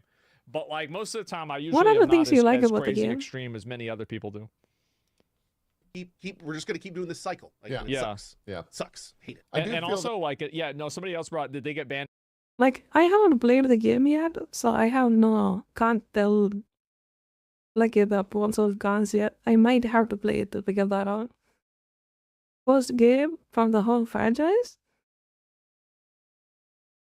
Yes, first game. Yeah, that explains a lot. Like, if that is the first Assassin's Creed you ever played, it might be average game for you. Like, if you played the OGs, like that real ones, that real Assassin's Creed, like, you think this game isn't that... So they're coming to my stream, exactly. Because, like, I don't ban people as much for, like, having, like, different opinions. Like, I will sometimes if they're being rude or obnoxious or I just don't want to hear it. But, like, in a general sense, I don't really ban people for disagreeing a whole lot. And so... Or like having an opinion I don't necessarily agree with, and that what that causes is that a lot of those people end up going to my platform, right? They come to me, except GameCube purists. Well, he thought it was not in the top. It was not even a top 10 best consoles of all time. The guy was a fucking retard. There is almost like this game can be fit into the same box that like Call of Duty is. There's like a huge group of people that just buy it because they want that experience, and then they'll never engage in everything we were just talking about. I'm the exact same way with Yakuza. Like some there's and it's interesting because like this has brought up a whole side of like when is it not okay for a game this expensive with this many resources to be okay for a lot of people, and that is like the other side of the argument. The financial department about Borderlands. Where it's like if they were to change too much Borderlands, people would stop playing it. And there's also people about Assassin's Creed that are raving about this game being exactly how it is. So it's like, for someone like me... The thing is, though, is like a lot of the people that are talking about it being good and the people that are talking about it being bad, there's one thing that they have in common. They didn't play it. True. That's the problem. Is that a lot of the people that talk about how good or bad these games are didn't play them. Most of them are. It's going, this is not enough at all. You know, what about the other side where it's like people are like, yeah, but don't change it any more than it is. It's like, where do we go from there? Yeah. I've always wished they would just do a modern day Assassin's Creed with no animus, just like to try it out to see like. I mean, they did. If you played on Watch Dogs, that would be ready to do with that one. That game died pretty hard, I think. Watch Dogs was the modern day Assassin's Creed, isn't it? I mean, what? Like, it doesn't work though. Modern day Assassin's Creed would be either Watch Dogs or Splinter Cell. I'd a freaking Hitman. We already have so many modern day Assassin's Creeds on the market. Why would they make that? You know? That's why they're going into the backwards, into history. Like, modern day Assassin's Hitman does it better. What other games I mentioned? Watch Dogs, but they're afraid to do it, and then we just played so as a massive failure, I think. I never see many people talk about that game. Is that a Watch Dogs 3 coming out? That was a Watch Dogs, I think they made it in London. I think, if I remember it right. First thing is the story, which is great. Open world is okay, things to do better. And average, there is a lot to do. Gameplay is above average, graphics split. Ah, nice. That's actually a good review. If you're fighting the Templars, but in modern day city with modern day tech and stuff. Good exploration looking. Yeah, Watch Dogs might have been. I think that was their test. Maybe. Might have been that. I haven't tried the game if it's available. Yeah. Pardon me. We'll see. Sorry, I didn't mean to take the wind out of your sails there. Because Yeah, that it is. The modern day Assassin's Creed, a freaking Watch Dogs. Such a boring ass game. Like, I played it for a bit, I didn't like it. I mean, for me personally, I don't like stealth. So these games are kind of games are already in the massive disadvantage. I think that like having like an actual modern day AC would be cool, but it's like disadvantage. If we ever get there. Yeah, I had the same exact thought. Like, what would that even look like? Would they just use? You have to use tech, or you have to tech related. Yeah, exactly. Yeah, like you couldn't just ignore that stuff in that day and age, right? So. Post-apocalyptic AC. See, that way you could go like past all the gadgets. The Templars There's been a big, exactly. That'd be a cool idea. That's actually a cool idea. Nukes go off, Apple is used, and then like it's super futuristic, but takes place in like a dystopian world. So you can't use guns and stuff because all the bullets have already been shot. And they're not making more. Yeah. That sounds like Borderlands and most a couple of the Assassin's Creed. Borderlands and Fallout. Yeah. Gotta use melee weapons and stuff, but it's all futuristic and sci-fi. That would be cool. Numbers are, I think, they said something along the lines of bigger than BioShock, Odyssey, and Origins. They didn't mention Valhalla. So I didn't show the side quest for the main character. This game had more likes on its tweets than it probably had people buying the game. All those like tweets about how like Mark Kern and Elon Musk are dumb. Probably more people liking those tweets than bought it.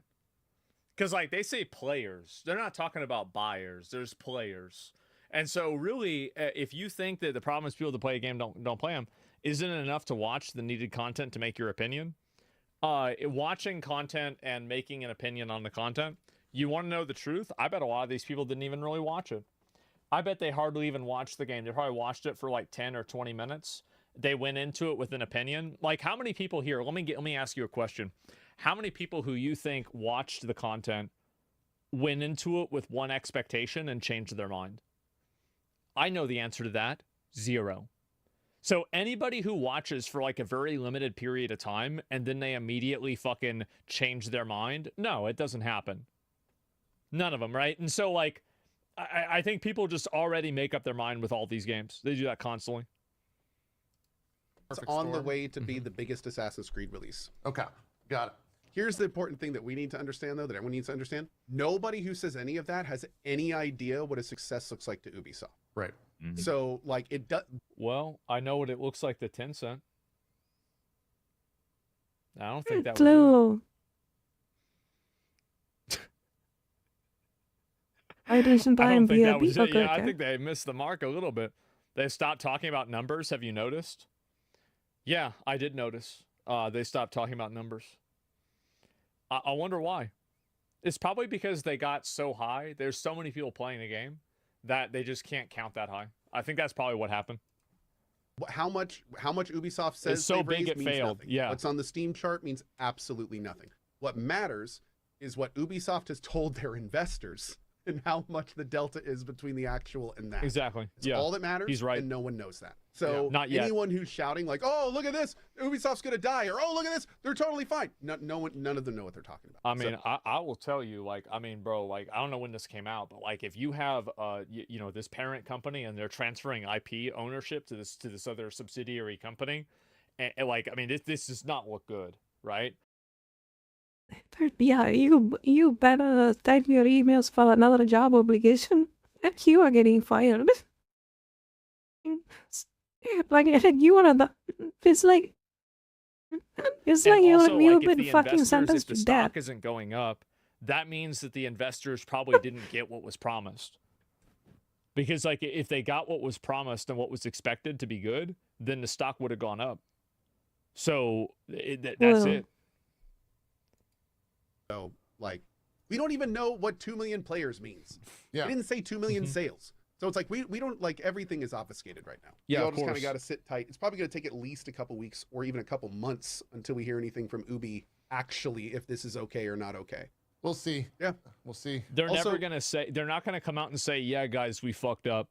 They never did that with a Star Wars Outlaws either. They're never going to go out and say it, but everybody knows what it is. Tencent's going to make Black Myth Shadows. They got to take, what they should do is that, I don't know. I mean, like, I feel like there's just so many different, like, I never played any Assassin's Creed games, honestly, so I don't even know, like, all the premises that they've used before. But, like, there's so many options that you can go with. Like, I'm really looking forward to going back and playing a lot of those games, but I only have so much time in a day to do it. What was the last good Ubisoft game? I mean, I would say, like, the Lost Crown, the Prince of Persia game that was new was pretty good. Right? No, that's actually a good pick. I thought Prince of Persia Lost Crown was pretty good too. You know, surprisingly polished and they played very well for a Ubisoft game, you know? I mean, they have to make the main character a black dude, but, you know, you get the idea. But other from that, the game was kind of good. You know, ever seen a black Prince of Persia? Hey, play a Prince of Persia, that one. I'm not sure. Someone's bringing up a really good point in chat. It's like sales could mean nothing if the microtransactions sell well enough. But I kind of liked it. Like, he was black, but his accent, and he was kind of cool in his one way. Like, he was a cool-looking black dude. That's absolutely a reality. 100%. Yep. Yeah.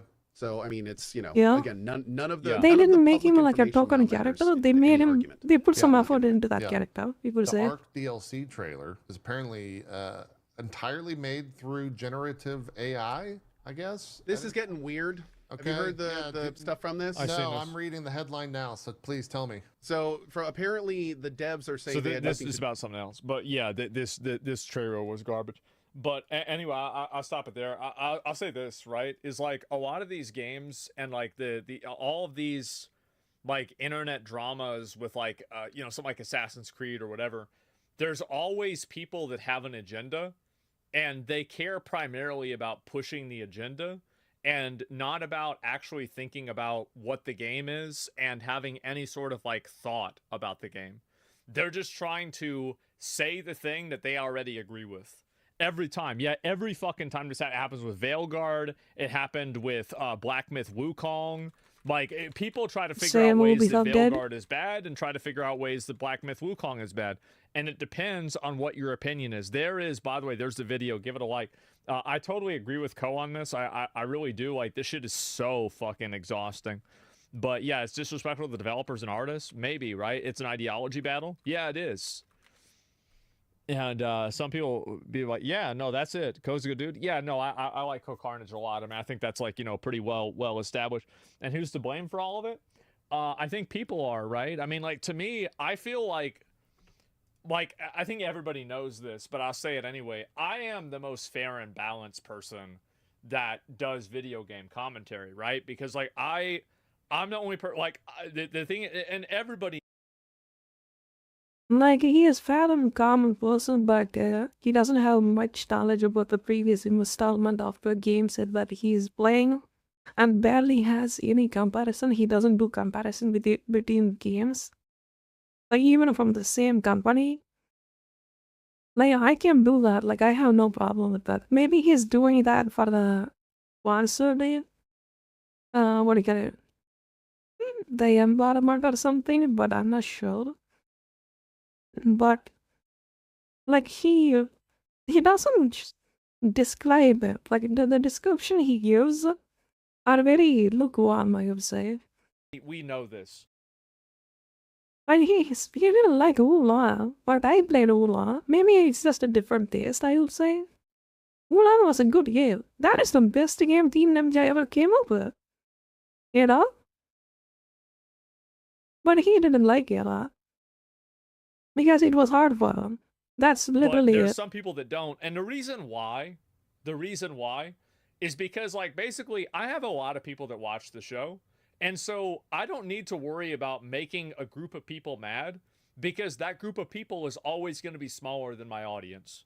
And so the fact is that every time that I'll bring out videos of like games, and people won't like what I'm saying about a game for whatever reason. And there's a lot of people, I'm going to tell you the truth, a lot of people don't want to come out with a hardline stance and what they think about something, because like this person gets like, let's say 1,000 viewers, right? Like some streamer gets like 500 viewers.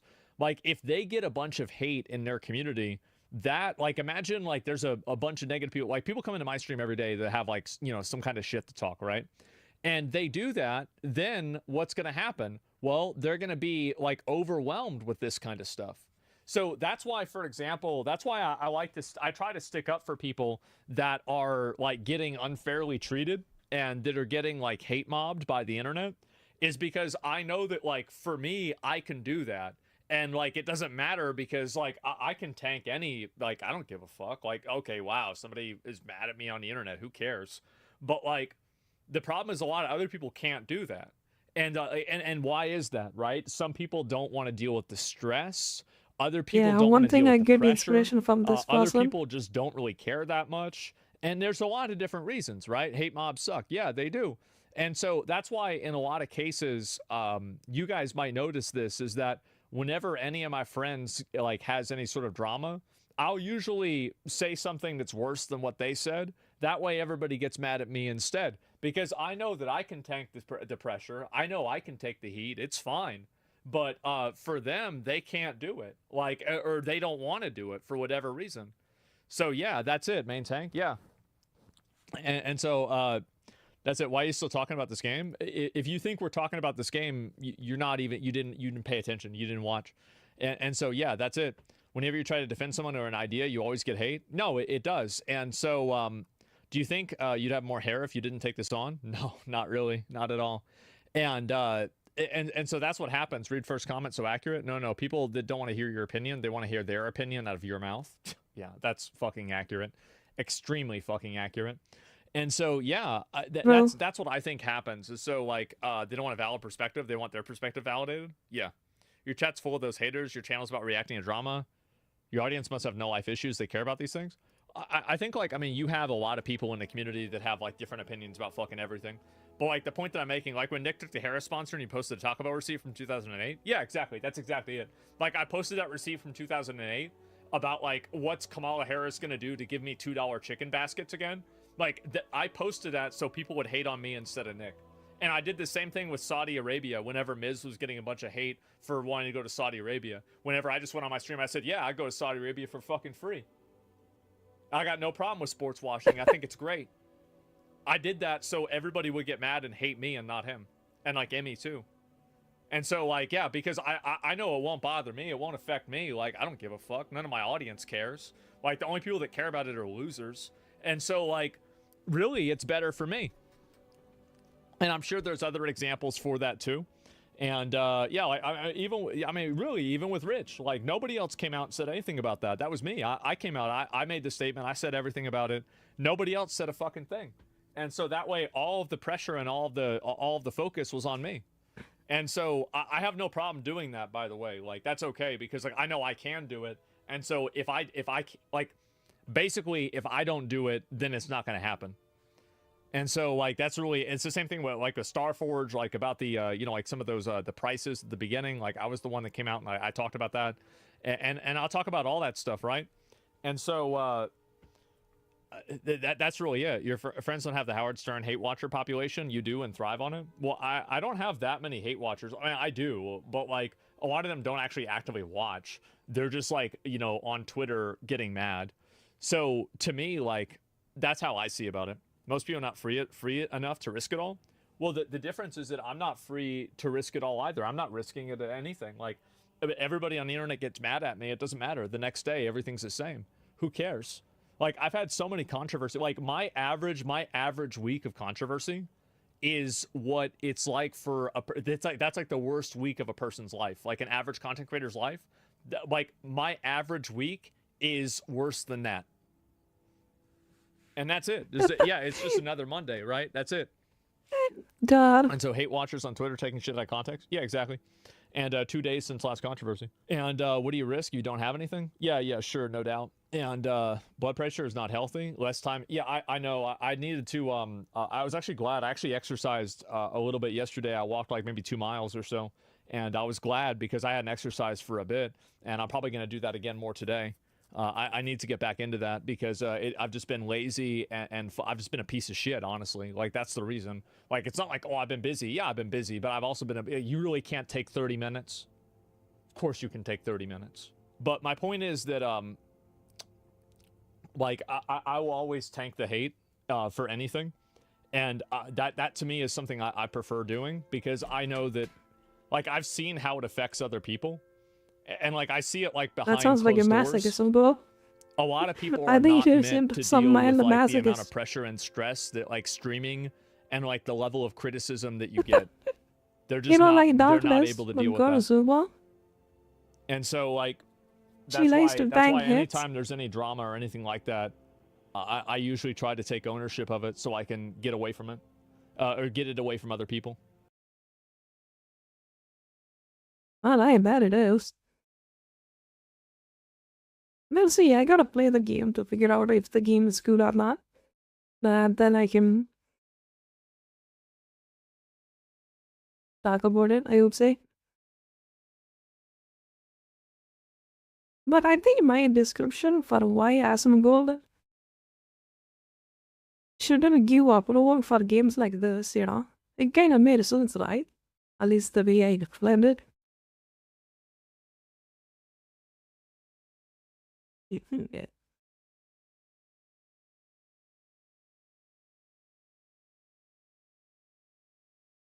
I'll admit that back. Once again. Personal experience may vary your opinion, yeah. I mean, that is also true.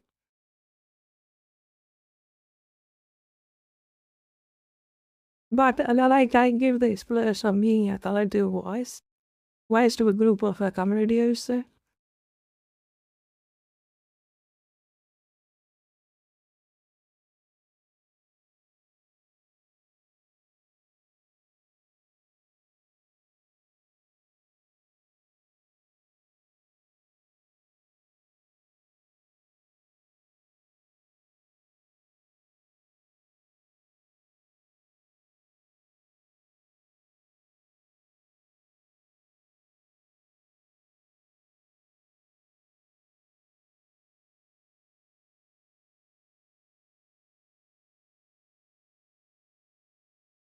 Alright, there is one more video I wanna watch. And then it's about the next game I'm about to play. And then we can continue playing Rise of the Ronin. Alright, this is the one. I played. Oh, give me a second. Feel like I have someone's tweet? Yep. Yes, someone's stream that gives you knowledge. Knowledge. I played this game, by the way. Any Souls-like fan, oh, me too. I'm quite accustomed to the process of dying over and over again until I've mastered a tough section. Yeah. But playing through AI Limit was the first time I felt that sense of learned repetition before I'd even died at all. That's because, aside from its anime-inspired art style and a few minor abilities you unlock throughout the story, this by-the-numbers adventure is without question the most milquetoast and unimaginative game I've played in the genre. It pit me against boring and meager enemies, laughably wimpy bosses I was largely able to stomp dead without issue, and a story with almost as little to say as its dull protagonist. In fairness, there's not much especially awful about what AI Limit is doing. I'm gonna be honest, like, I've played this, I think he's right. I do. Like, I think this game is good. I think it's a good game, but it's not anything, like, super special. It doesn't, like, it's just a good game, right? It's a good game. Like, a 5? Would I say it's a 5? I would say that a good game that plays well, like, I would say it's like a 6. I'd probably give it like a 6 or a 7. I'd say Kazan is like an 8.5, right? Like, Kazan's an 8 to an 8.5. Apart from its regular crashes and bugs that send you falling through the floor, but there's almost nothing worthy of praise across this forgettable journey either. Yeah, sure. I know that, like, a lot of the people that watch, like, me play it, like, this game really wasn't... Wait, he thinks a good game is a 6.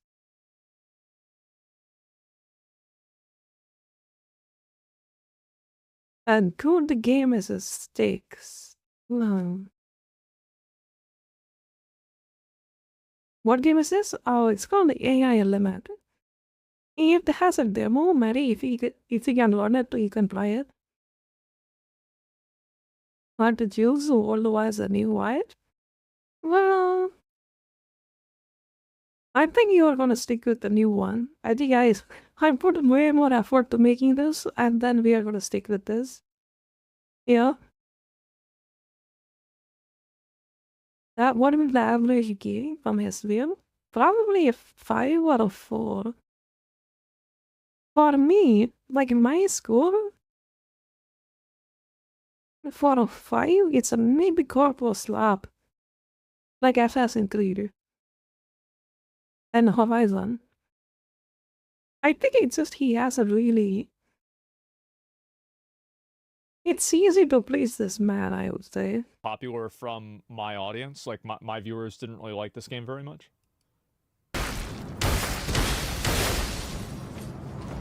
AI Limit is set in a vague sci-fi universe where society has collapsed due to mysterious circumstances. This light sounds good. Nice, nice. Yeah, I played Code Vein, by the way. I think that this game is like... Even his viewers the reality is that I think that you've had a few Souls-likes that have come out, and they've raised the bar so much that now, like, you really have a high-quality Souls-like culture, and, like, you have people that are, like, really excited about these games, and they're actually good. Because for a long time, the Souls-like games were just simply not good. I think that the first one that came out that was really, like, just bona fide, seriously acknowledged as actually a very good high-quality game was Lies of P. But you're also having games like Kazan come out, and I think there's a few others I just can't think of right off the top of my head right now.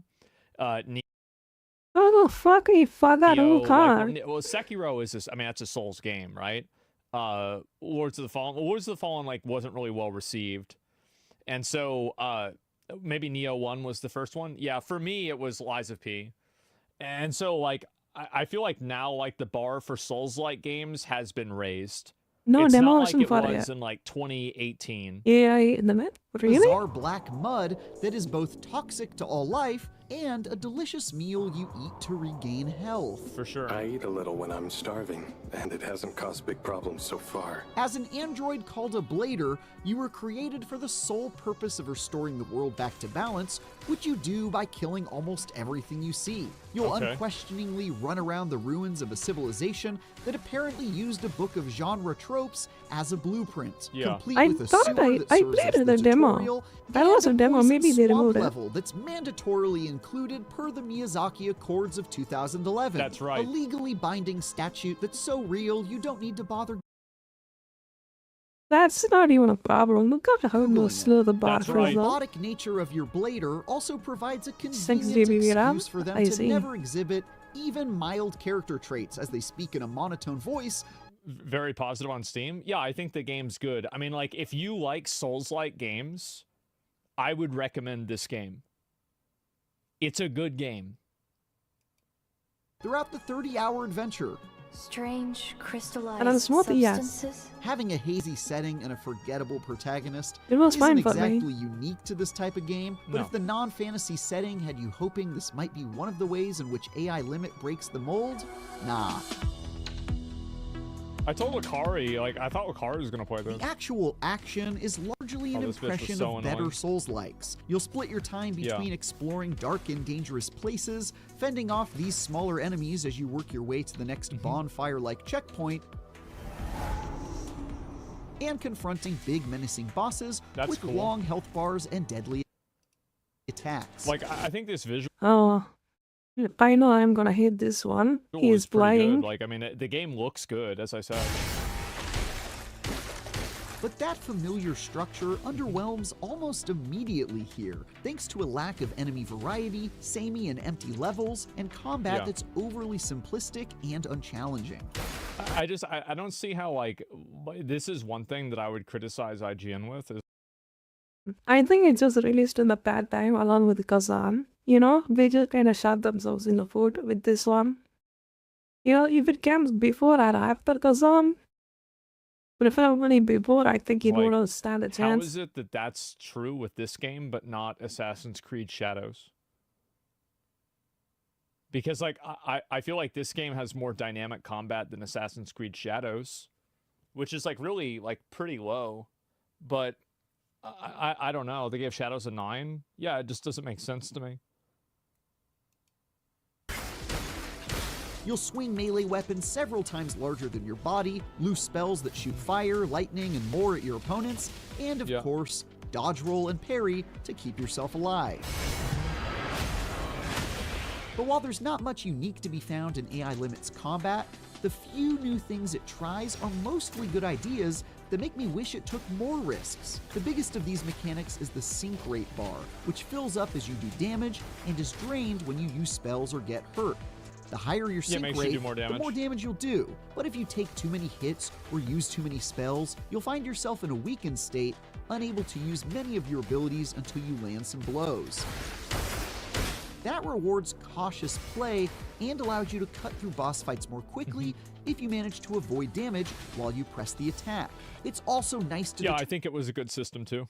Determine how often you can use your spells by how well you play, instead of being limited by a mana meter or something like that. I think that mana and that kind of stuff isn't as interesting as having a resource that you generate through combat and gameplay. Even ditches the stamina bar entirely, a genre staple I largely find annoying, letting you attack without fear of running out of steam so long as you're paying attention to your sync rate. This guy's pretty good. There's also a pretty neat system where you unlock 4 special powers that you can freely swap between in the middle of combat, like this one that turns your arm into a shield, or this ability that lets you make short, quick dashes from place to place. Unfortunately, that sounds really busted. Like using that one now and then you get hit by the boss. Parry enemy attacks, and there's almost no reason to switch to any of the other powers once you have it, since almost everything can be pretty reliably parried doing this to the enemy. So while toggling between these to do some interesting stuff in the middle of combat is a great concept, fights rarely play out that way.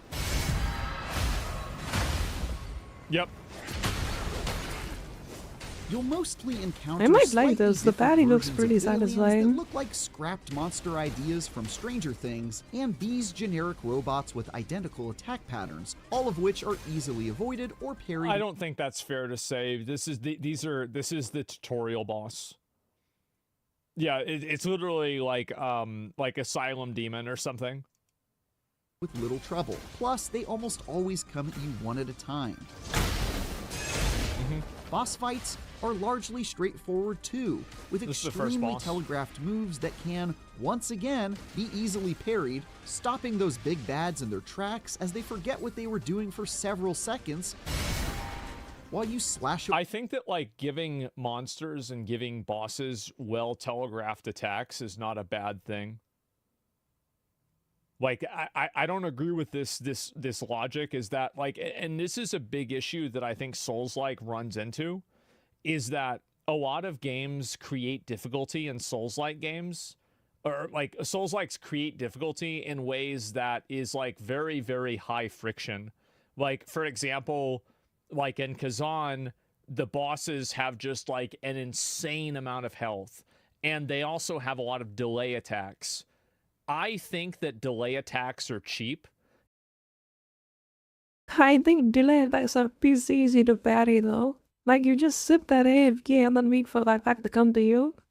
You know, you just parry it. That's why they're delaying. You know? It's like the boss is saying, I'm gonna attack you, that's ready to parry. And then he just hits you with it. You know? And I think that they reward people for just kind of practicing a boss and not being able to like intuitively play the game and predict it. And so the big issue really with a lot of these games, I'm gonna play this game. The next game I'm gonna play after next game I'm gonna play after it. But man, I can't remember Rise of the Ronin at all. Rise of the Ronin? I'm gonna play AI Limit. They keep trying to be harder and harder, but the ways that they try to achieve that difficulty, I think it's because of the game, but sometimes the game is very hard to see. Like, the problem with the Rise of the Ronin, I can't even see the enemy's blade that's hitting you. Like, it's literally impossible to see it. I'm gonna go to sleep. Okay, Mary, have a good night. Good night. Take care, take care. Sweet dreams, sweet dreams. See you tomorrow. Bye-bye, bye-bye. Don't feel like are particularly rewarding or fun to play. It's just frustrating. And so I don't think this, like, these games don't always have to be like Wukong is a great example of this, right? Like, Black Myth Wukong is not a really, really hard game, but at the same time, it feels good to play, and it's a great game. And I think that there needs to be more of a focus on, like, the experience the player has and the enjoyment that the player has, more so than just making the bosses really hard through artificial means. Like, you can barely see the boss, or the boss sees you or have like 20 hit mega Gia combo that 100 was you in a span of 5 seconds, 2 seconds, and then they flashbang you. When that boss I fought in Rise of the Ronin, he literally throws a flashbang. Like, come on. It's so annoying. Like, imagine a Dark Souls boss you're fighting, and then he just flashes you. He has attack patterns that are hard to read. Come on. Like, I feel like that's like a really, like, fucking lame way of difficulty. Personally, that's what I would say. Away half their health. I mean, seriously, just look at this guy.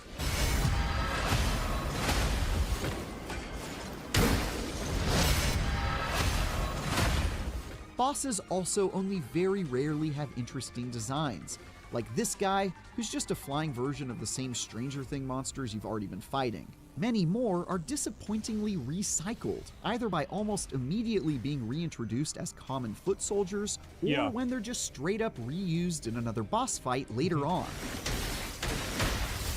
It's unfortunate because there are times where AI Limit clearly shows promise, like later in the story when the generic slow-moving bosses very occasionally make way for engaging battles against fellow bladers. Yeah, I remember. Their movesets are more interesting and challenging, and they have their own sync rate bars that must be depleted through attacks and parries in order to reduce the amount of damage they do and open them up to devastating finishing She was hot. I didn't fight it at all. There's also one or two encounters where AI Limit tries new stuff, like a fight against a giant robot that sits at the end of the room trying to blast you with deadly lasers, and the only way to defeat it is by destroying the electrical equipment powering it as you cut through its minions. But these fights are few and far between, leaving you to slap around the slow-moving and much less interesting enemies that make up the bulk of the boss fights most of the time.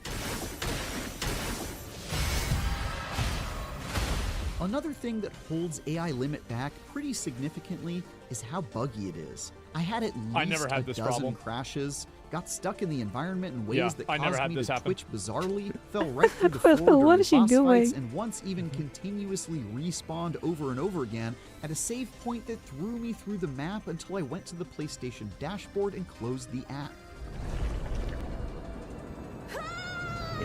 Goddamn. Yeah, console issues.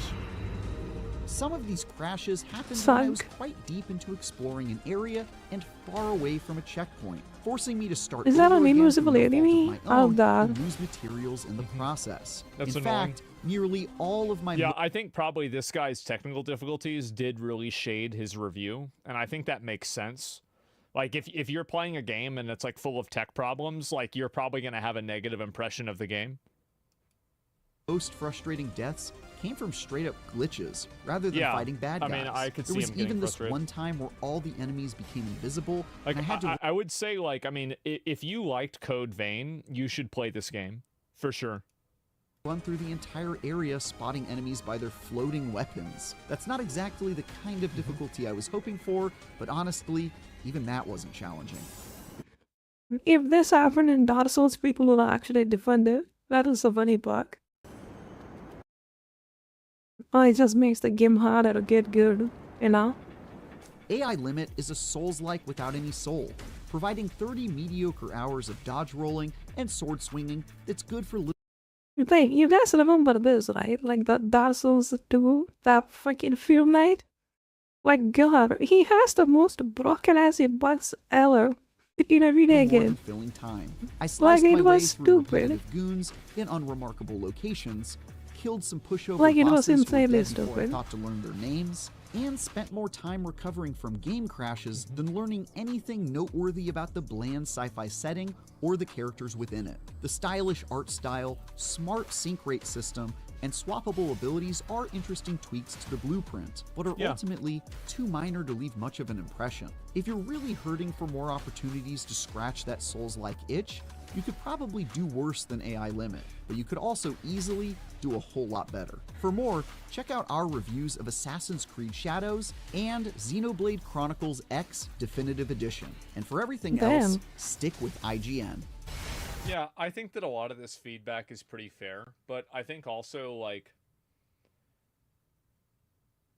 I'd be really curious to see, like, the way that people play this game that aren't, like, veterans of Souls-like games, because this is a big issue that I think a lot of these games have, is that, again, they're designed for people that have beaten the Elden Ring DLC. And, like, I think Lies of P was kind of like this. I mean, even though, obviously, I know chronologically it doesn't make sense. But, like, I'm saying, like, it's really, really hard. And I think Kazan is like this too. And so, like, I don't think it's really a great thing to go and just make the game harder and harder and harder. Whether I like Kazan or not is depends on if the elites are gonna respawn every time you go to a bonfire. Because in the demo they just respawned. Oh god, it took me 5 years to kill those things. And just that makes the game better. I think there's a lot of games that are, like, really challenging, but they don't necessarily make the experience any better. I would say this game is between, like, I'd say it's probably a 6 or so, but from the demo that I played, but I didn't go back and play the full game. I don't think this game is like an 8 or anything like that, but I think if you like Souls-like games and you like this anime style, like, you know, Wuthering Waves or whatever, then, or especially Code Vein, like, you're really going to like this game. It's a 7.5 to me. That's fine. Yeah, I mean, like, as somebody, I played a lot of Souls games, and so, like, I'm kind of, like, you know, I have a lot of opinions about it. But, yeah, that's it. 5 is with no payoff, 6.5 full gameplay and a sponsor. Yeah, right? And I'd say 6.5, sure, that's okay. Part of the reason why Wukong was so popular, it's super accessible for casuals. Yeah, exactly, right? And I beat Elden Ring and Sekiro, and I still have a hard time in Lies of P.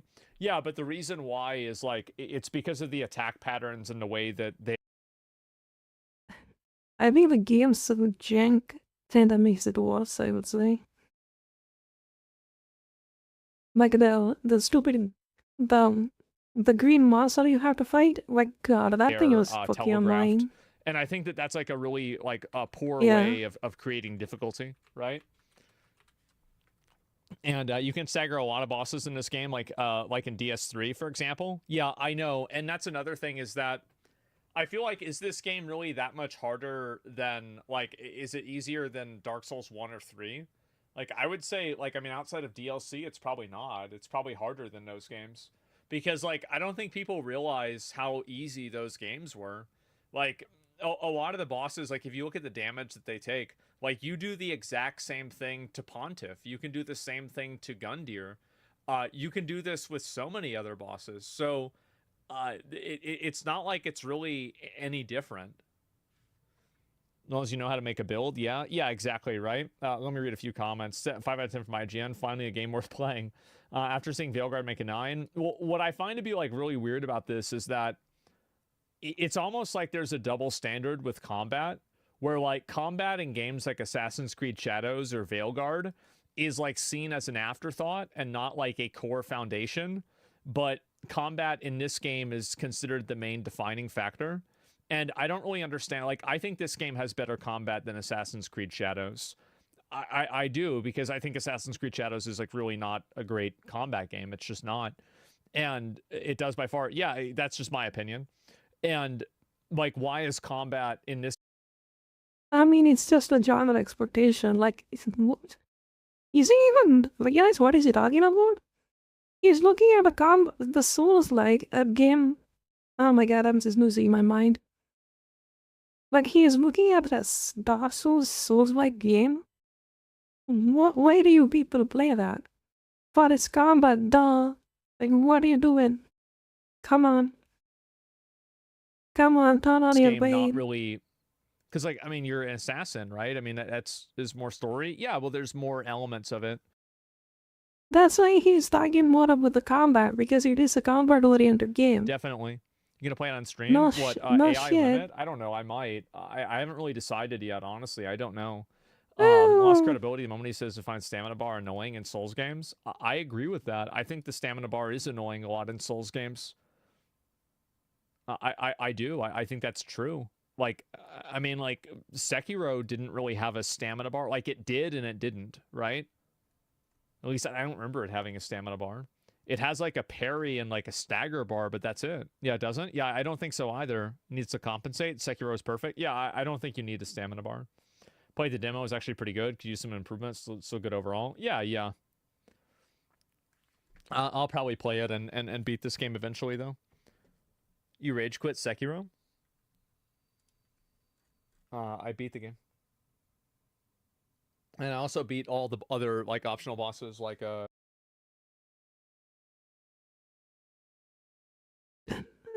You could have just like got it on stream, Demon of Hatred, and you know, like inner or like Father Owl or whatever.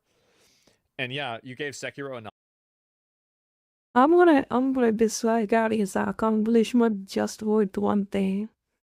He's played it offline with the trainers, and then he just one-shotted the boss. It ever shows that he beat the game. No man. I think that's what he did. And then let the game run. Just stood at the same spot and then let the game run out for like 30 hours in the background because he has a $4,000 computer. As it sits, he beat the game. If he has any actual balls or guts, I think he should play this game live. 9? No, of course not. I gave it a 10. It's a 10. This is a perfect game. Sekiro is like, come on. AI limit. Like, I bought the game already. Like, I'm going to eventually play it. It's just that I haven't yet. That's all. Alright, I think we are good. It's about time to play Rise of Ronin.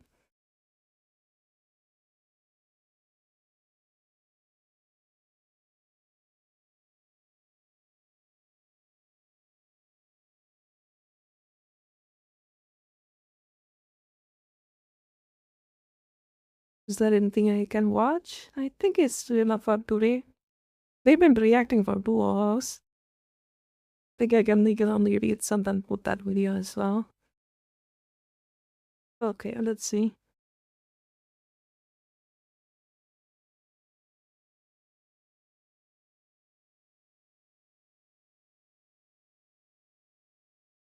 Okay, this game is kinda kills my CPU a lot, so I might my voice chop when I die. So just a heads up. Like, this game is stupidly CPU intensive and it kills my CPU.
Sugar hả bạn luôn?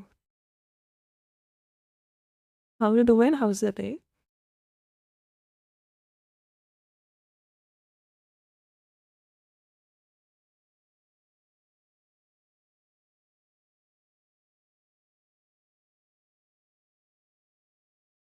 I'm good. Nice that he's clapping about.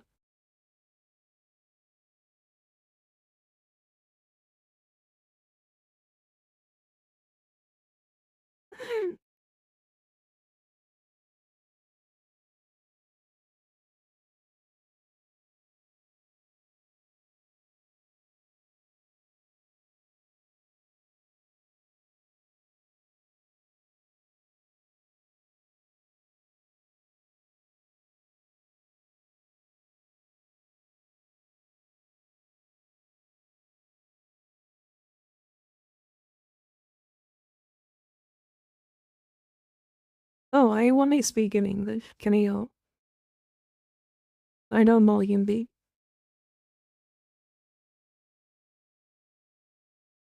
And this game cooks my CPU and kills my microphone. Just a heads up. Let me know if you guys are able to hear me well.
Wait, let me test. The way I sound looking at it, is it choppy in my voice?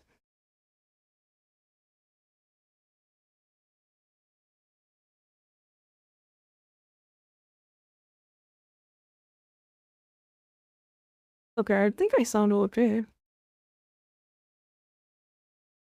Yeah, sometimes it just breaks my fucking microphone. It uses 100% of my CPU. And then it kills my drivers. Fucking...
Alright, let's see what equipment I got. Doesn't look like anything good.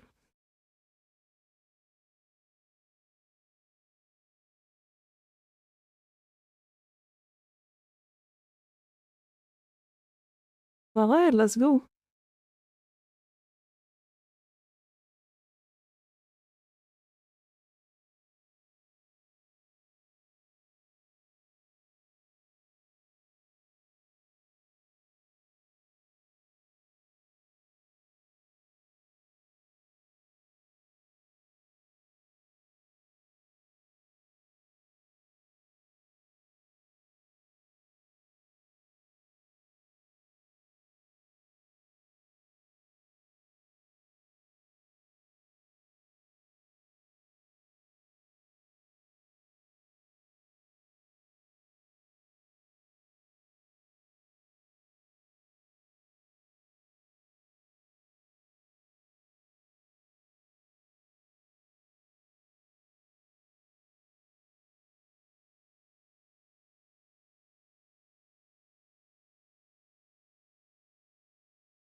There we go.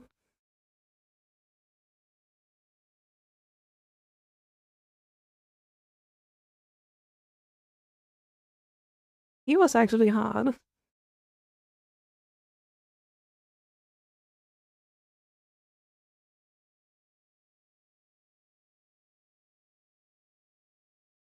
Maybe he drop or anything.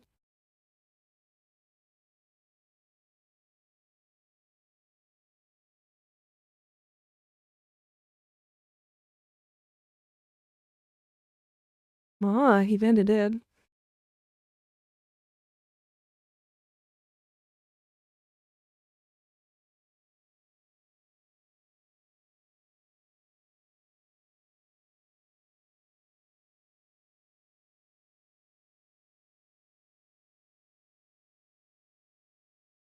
Monkey catch, let's go.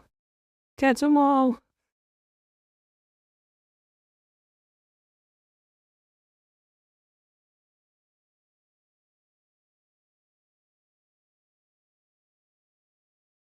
If you see a Guardian, it's mine. I want my Guardian.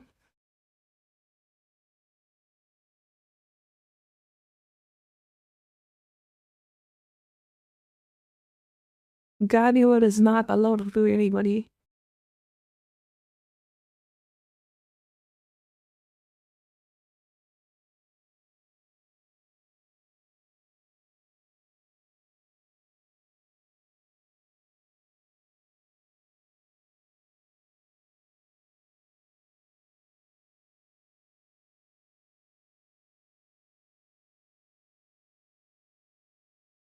Man, is he dead?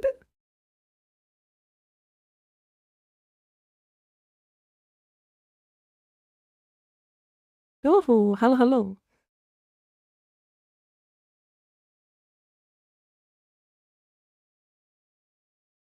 Oh, this is the one with the devil trigger. Oh god.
I hope your running bond level is high enough. I kinda don't know the difficulty, so I'm good.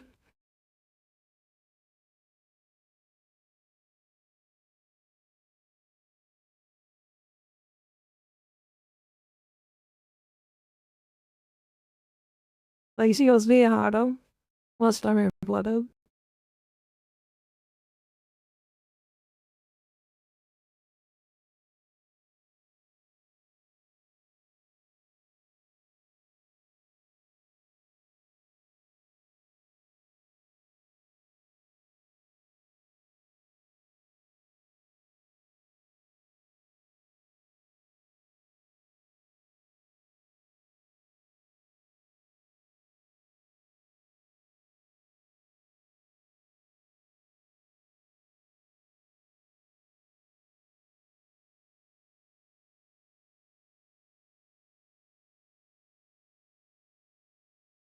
Oh, I think he's gone for good. F in the chat for my guy.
I think I skipped like 1 or 2 side quests with that guy. So maybe that's why. What do I get? Do I get something? You really survive or something?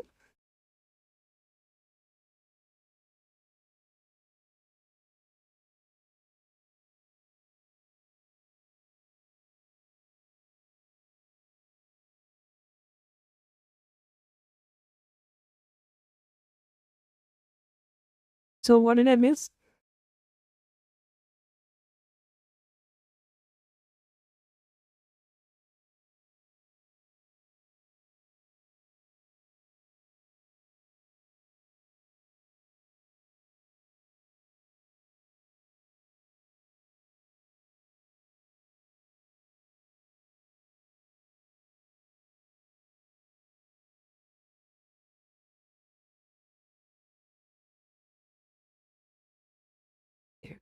Okay.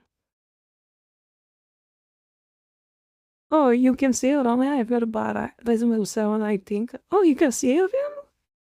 Dang it.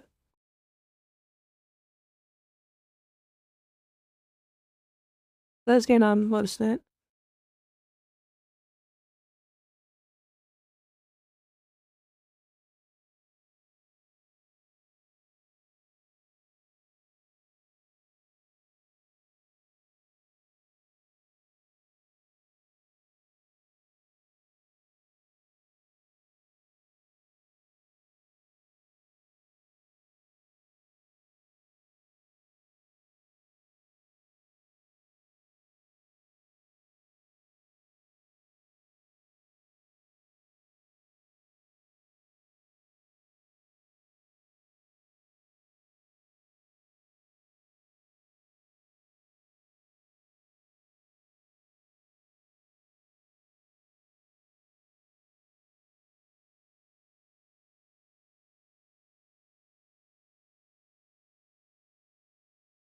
Nice. So it's possible to change the story at least? Yes.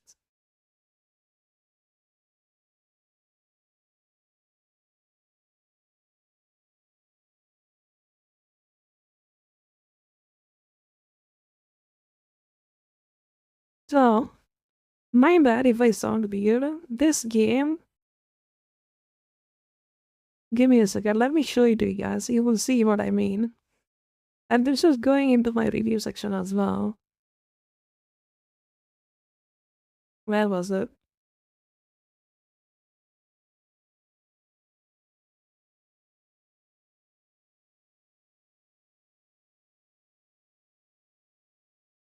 Yeah, this game is doing this to my computer.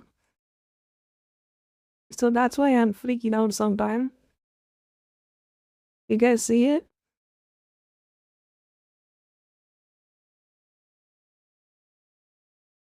GG. This is what's my experience with this game.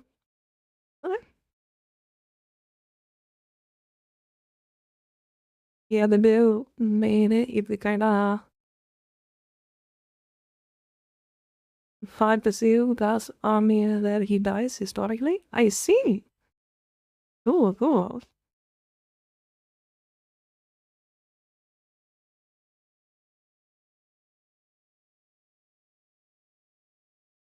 It just freaking murders my CPU.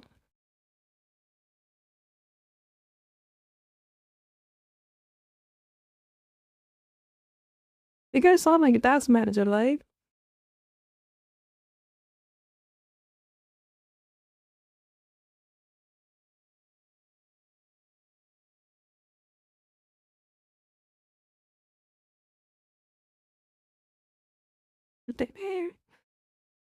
Jesus, yeah.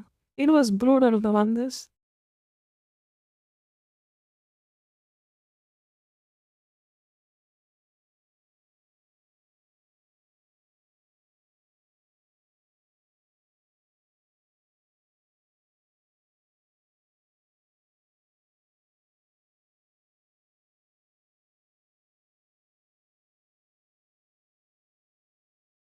Crazy amount of CPU long? Yeah. I mean, if it's GPU intensive, we could just do DLSS stuff. But if it's CPU intensive like this, we are kind of screwed, you know? Like, especially, I have a X3B chip. It's supposed to pull 500 FPS on a game, you know? And it's having a hard time running it.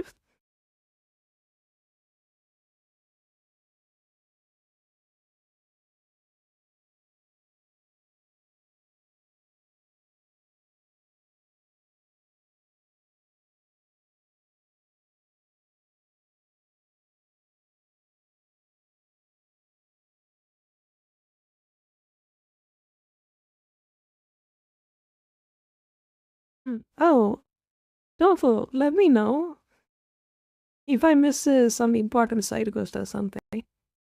I kind of want to do that, and we can add that to it.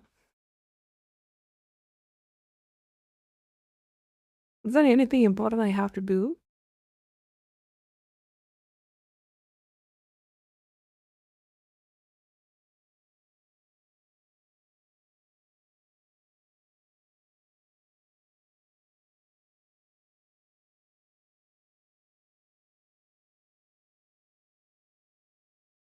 Like a special boss or something like that?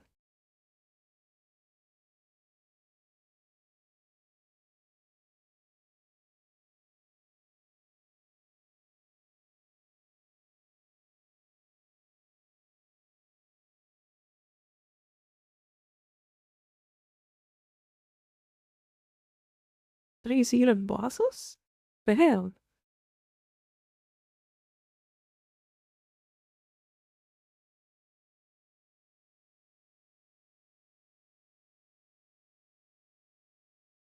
I mean...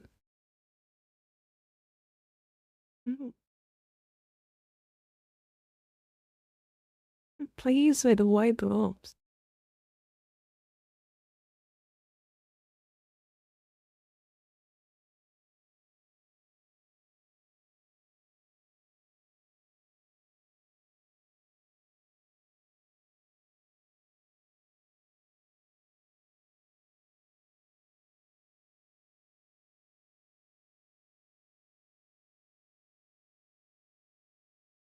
I don't see anything like that here.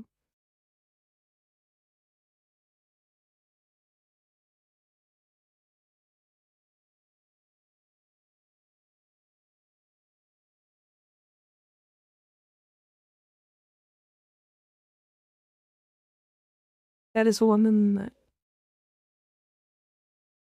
Shirakawa?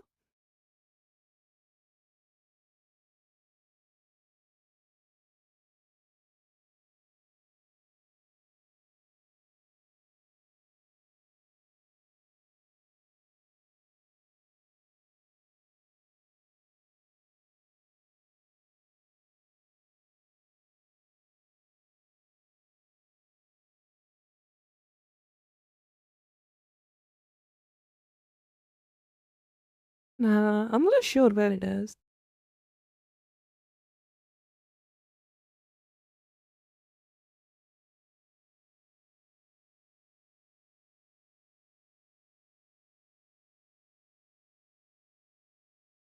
And he got Tiyama. I see.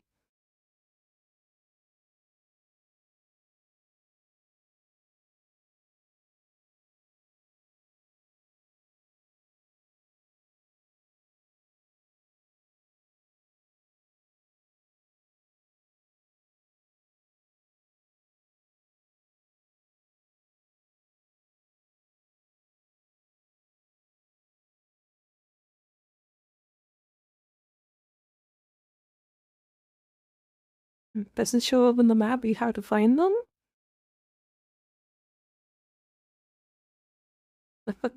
Okay, I think yes. I will just build the main one for now.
Let it know. I don't know, maybe I won't see you. Alright. Thank you, thank you.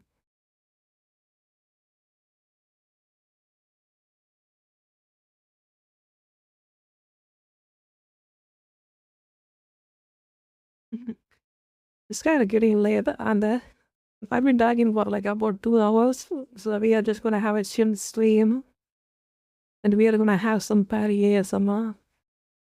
You know? Hey. I might lose you on your faces. This is my what?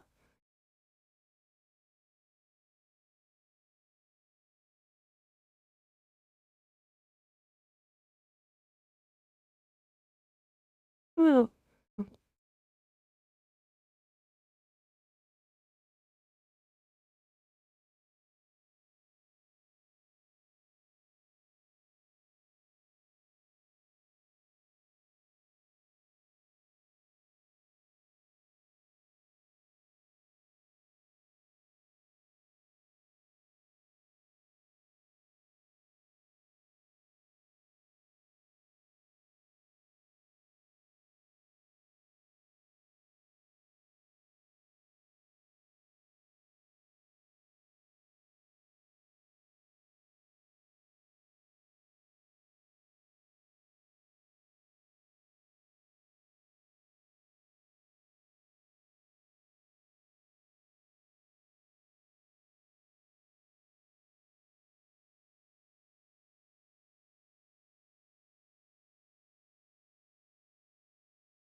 Wait, what am I supposed to kill?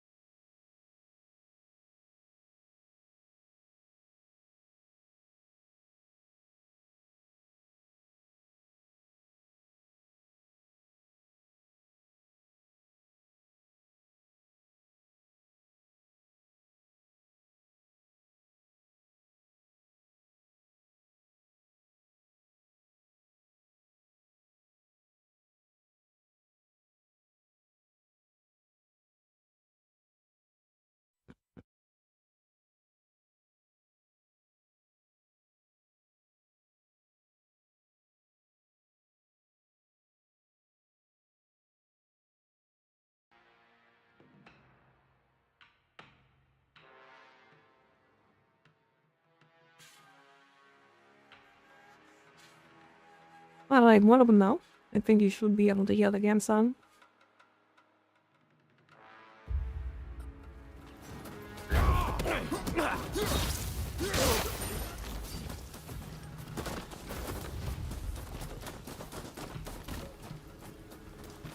Good mount, nice side.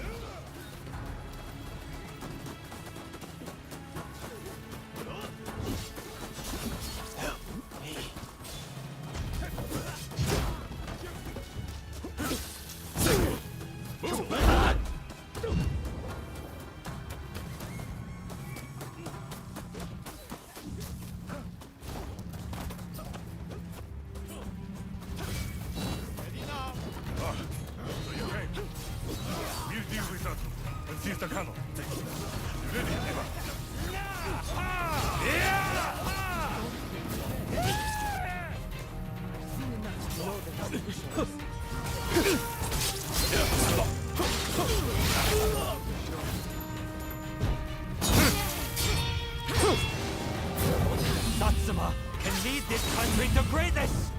Don't you understand this?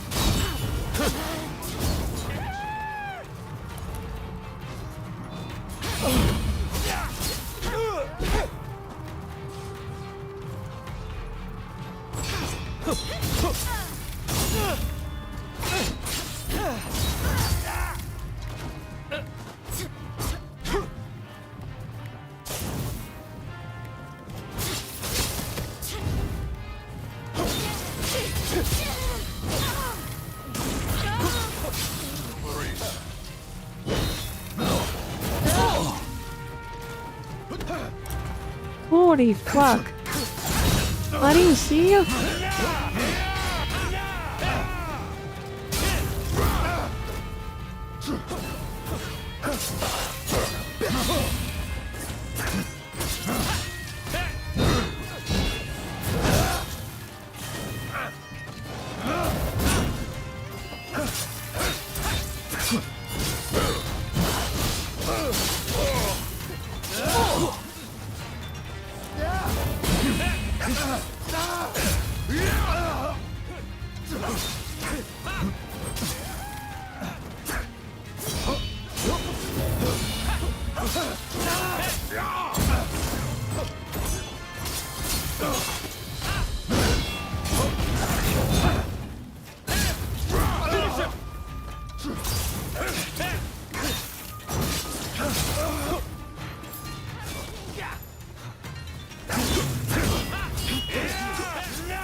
Jeez, those battles granted dull.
Come!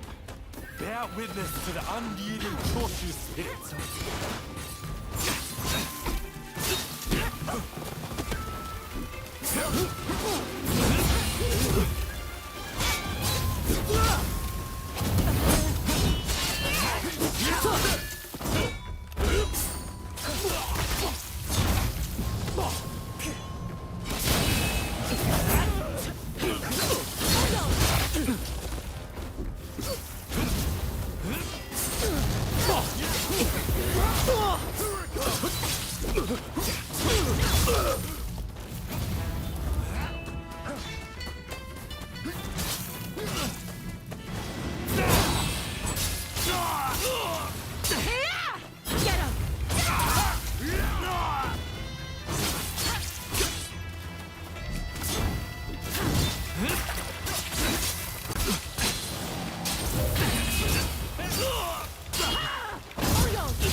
That took a while to lie down.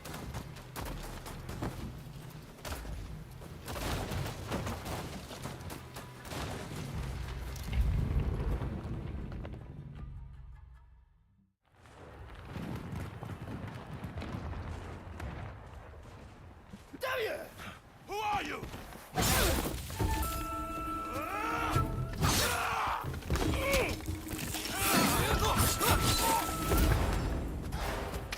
So it was you who kindled the flames of war?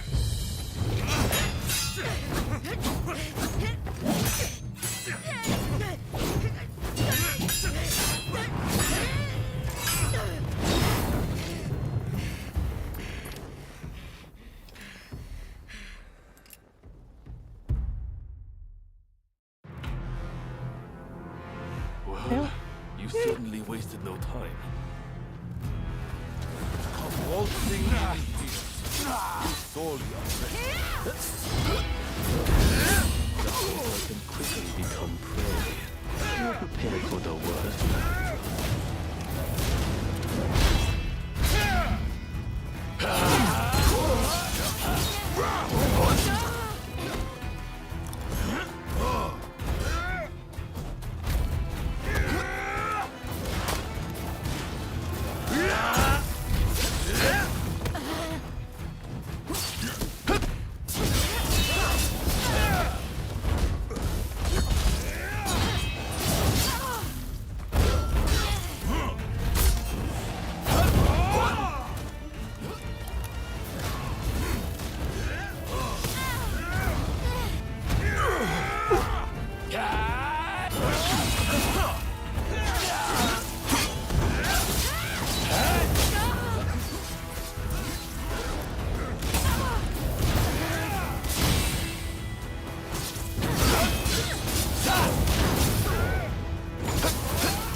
uninvited guests.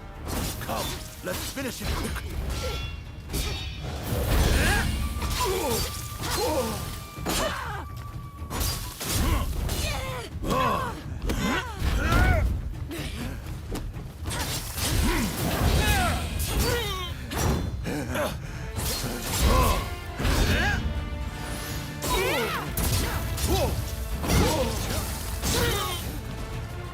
Still plenty of fight left in me. Whatever it took, we should have made you ally.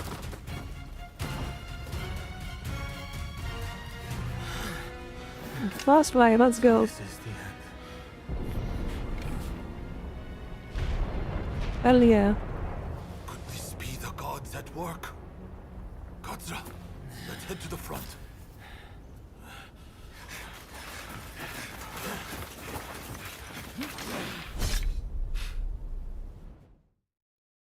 I think I noticed one thing. This game doesn't render the cutscenes like a video. It's in-game actual real-time rendering. That's why it's just nuking my FPS and my CPU. Every model you're seeing is basically from the game that's doing real-time acting. Straight up. Katsu. Inamoto has brought his ship around. I think. Please, you must escape to Edo. Never! If I flee now, the show What do you guys is think? over. But Am I that's right? exactly what they're hoping for. Should you fall to your enemies here, war will rack the entire nation. Lord Katamori, if you would. You burn with a desire for vengeance. Allow us to quench those flames. This is not over.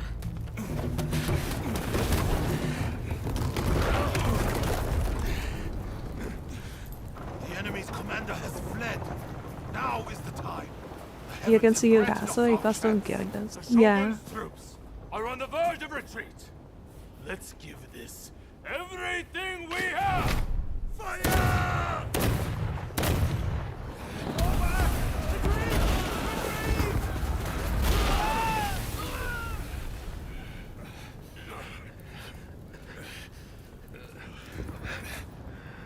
Kondo, you should fall back.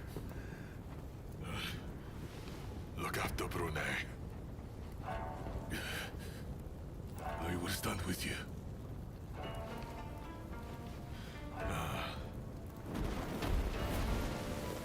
The age of the sword is over. But I live by the blade, or not at all.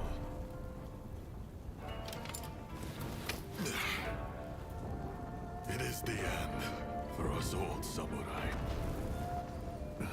Doshi, you and the others must now become samurai for a new age.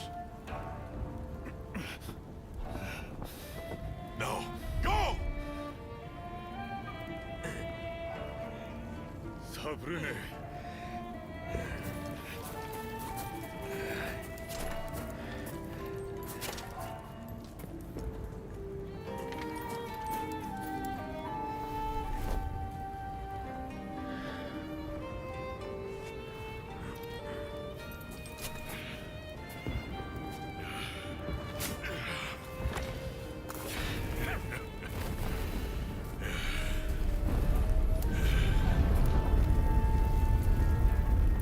The Shogunate forces outnumbered the enemy.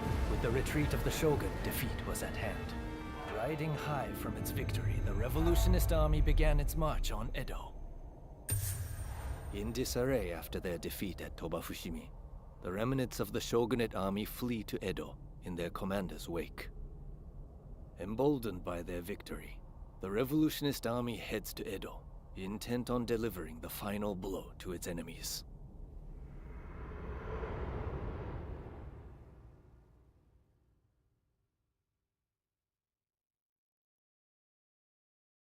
Wait. Are we on the losing side?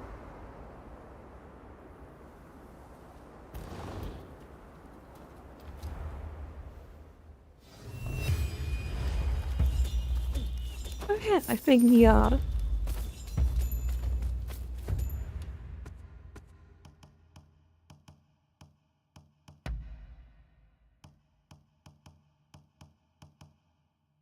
I think we are on the losing side. At least that's what I get barely out of that.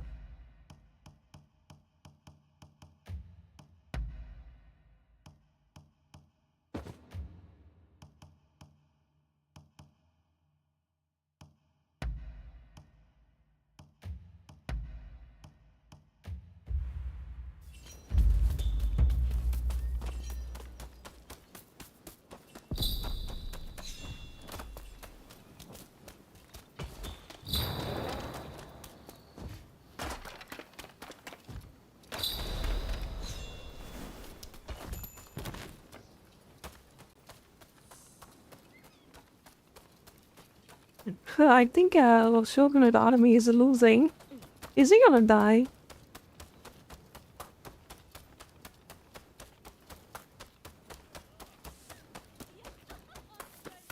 Is he a goner?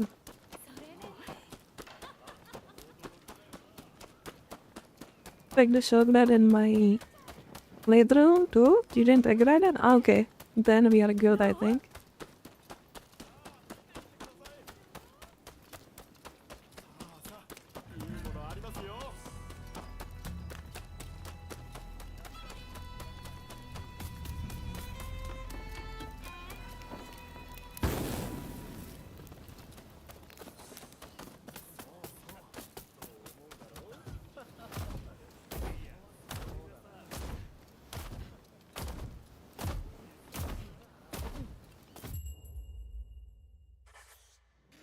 Oh, it's you. Gather the troops quick. We too must make for Edo. Ah, I'm glad to find you among the living. His Highness has retreated to Edo. The Shinsengumi and Denshutai remain in Kyoto, but cannot continue the fight without the Shogun's orders. They'll have to retreat. It's only thanks to Kondo that I've managed to keep my head on my shoulders. I owe it to that samurai to keep fighting.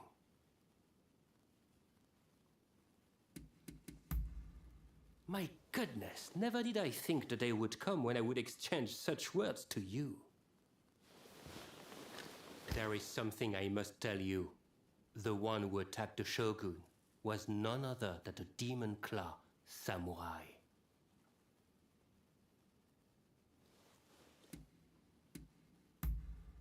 That monster will doubtless pursue Lord Yoshinobu.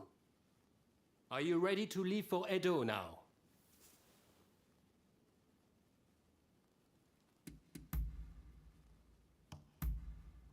Then we'll depart right away. Katsu's band is headed to Edo already. One step ahead as usual. We'll join forces when we arrive there.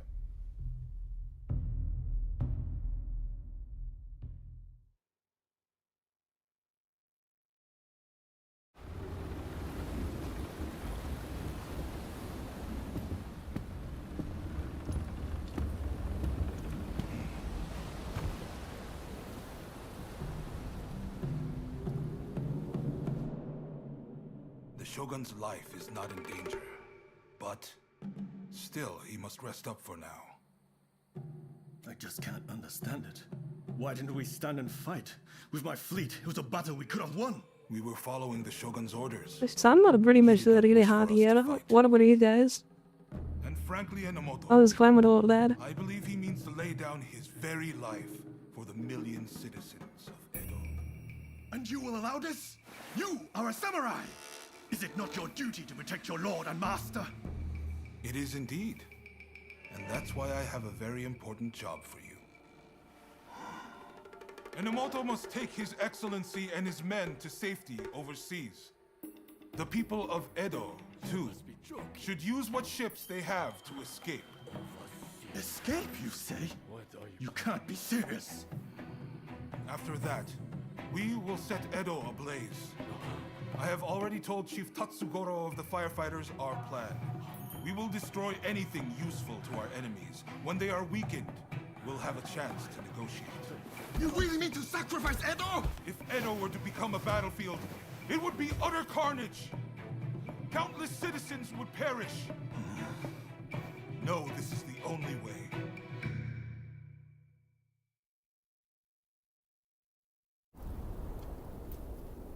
The restoration is nigh, and all shall burn.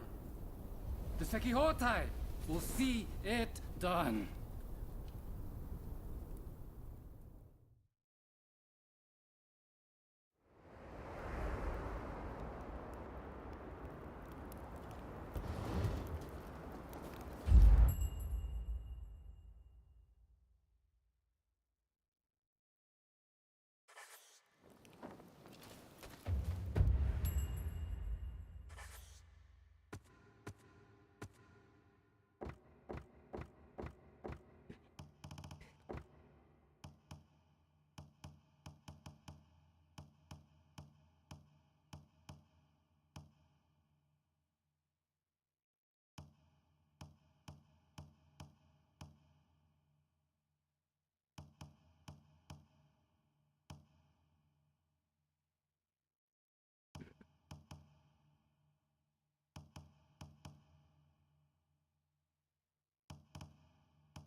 I have a question. How exactly I use the Book of Testament or something in order to go back to the previous area?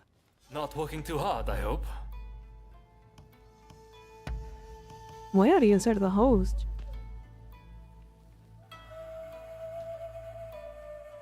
Didn't I just beat your ass like 10 minutes ago? Why are you here with me?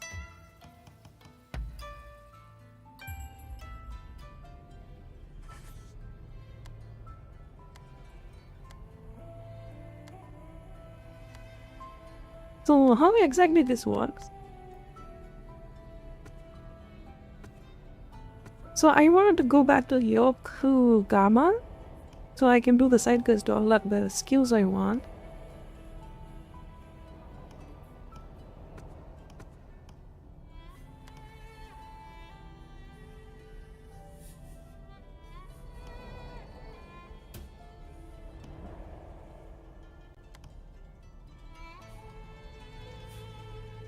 This one?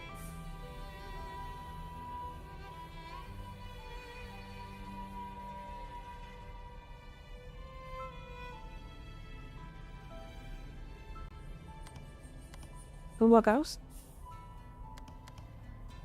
Oh, right, like it said. Okay. Oh.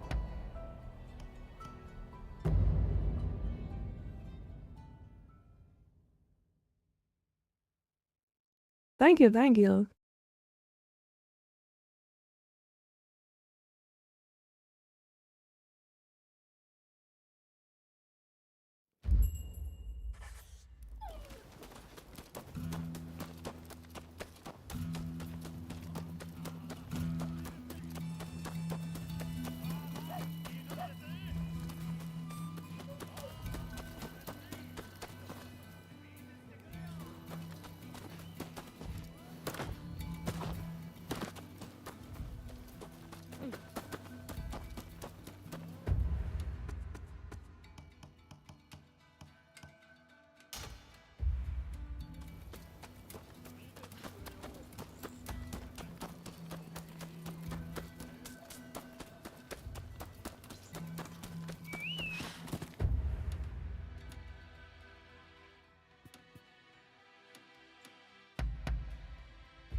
Thank you for the help.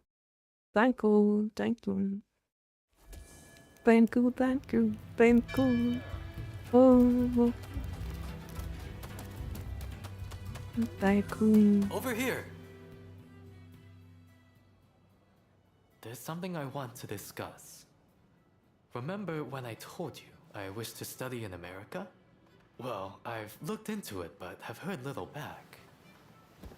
But then I realized that the black ships docked in Yokohama. They must be laden with the latest books and other marvels from the West. I've made up my mind. The answer is to sneak aboard and borrow the things I need to further my education.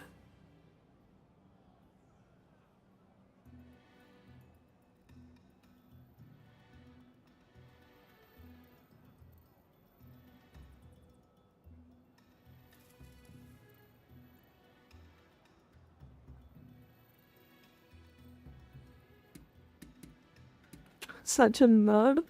But he has the best parry in the game though. He has the Tsubaki, I think. Tsubaki out of Tatsumaki? How do you say it? Like that parry that has a really big window? Yeah, that one. He beats us with that, I think.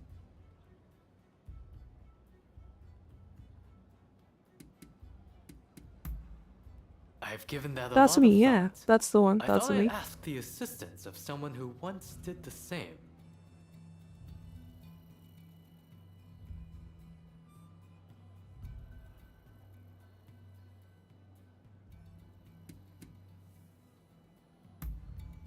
Huh? Oh yes, very funny. Let me introduce you to him. This is Sawamura, a ninja of Iga. I've seen you before. The Veiled Edge assassin who fought Perry aboard the Black Ship. Thanks to the fuss you kicked up, I was able to finish my mission. Wait, you infiltrated the Black Ships as well? Well, I'm more confident than ever now there's two of you. Mr. Fukuzawa translated the documents we stole from the ship. I owe him one. It will be easy to get aboard through the hold, just like the last time. I'll make my way to the deck and secure an escape route. Sawamura has made all the necessary preparations. We can go anytime. So you will help us infiltrate the ship, won't you?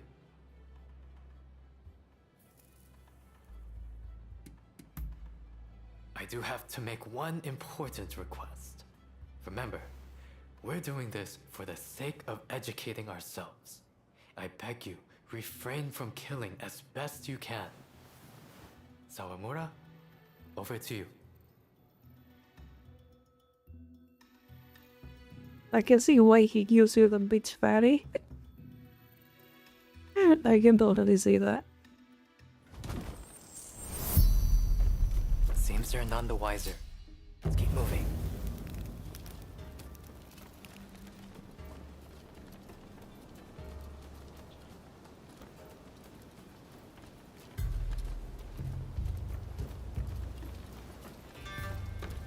Get a cube low.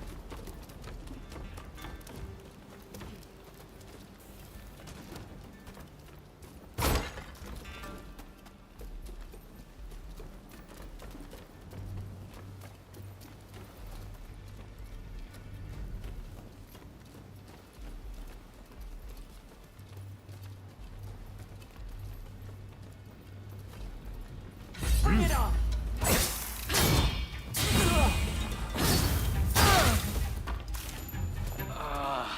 I asked you not to kill anyone.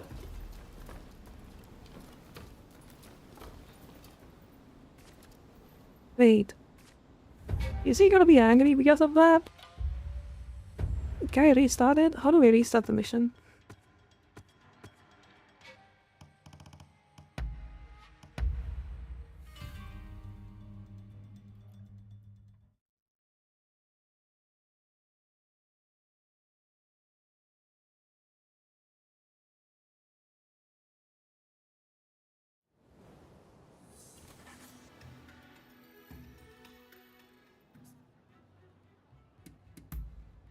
I do have Sawamura.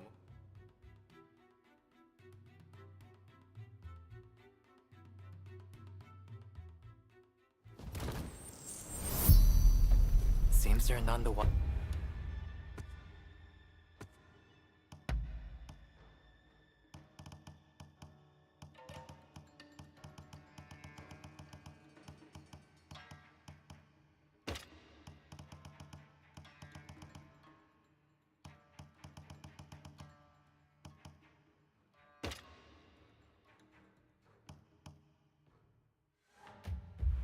wiser. Let's keep moving.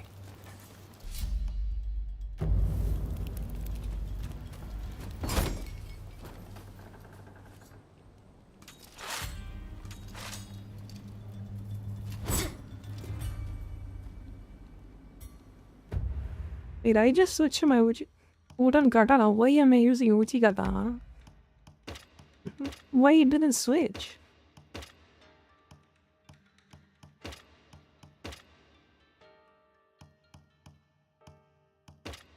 I think it bugged out.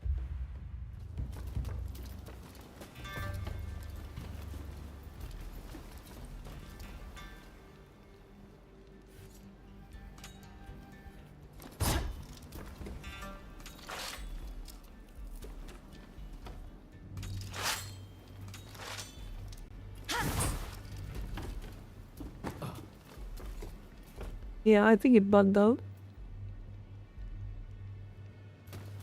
Oh yeah, I do have a skin applied, I think.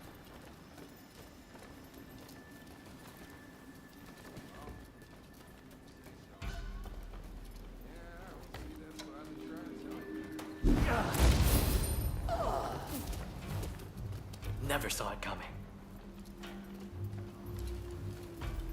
No, it's not like that at all. No. Let me give you an You're dead!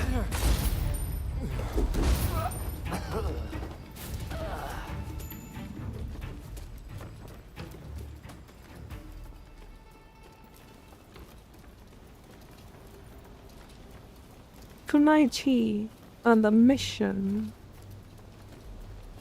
Mere blades don't stand a fighting chance against such cannons. If we're to survive, we must adopt the Westerners' ways. Oh.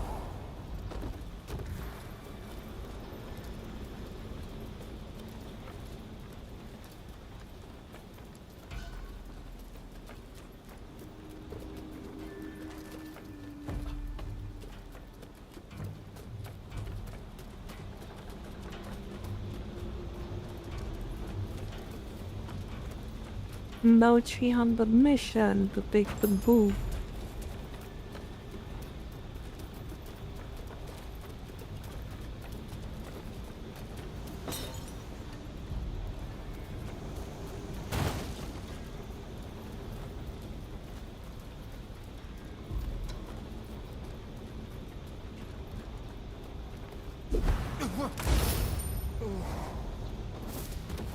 Never saw it coming.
Someone there. Help me. Please.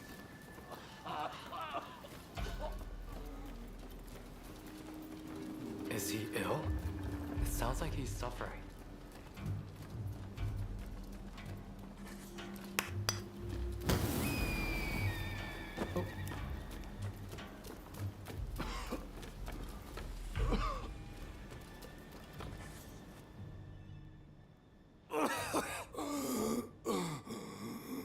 Please bring the woman to me. Yo, excuse me. Hello, how are you doing? A woman. What woman? Knows poison. I just know she can cure me. Tuberculosis. Looks like it's already spread from his lungs. The poisoner. She knows how to cure me. The witch. Cure tuberculosis? Do they really know how to do that in America? He's gone. Let us leave him to rest in peace.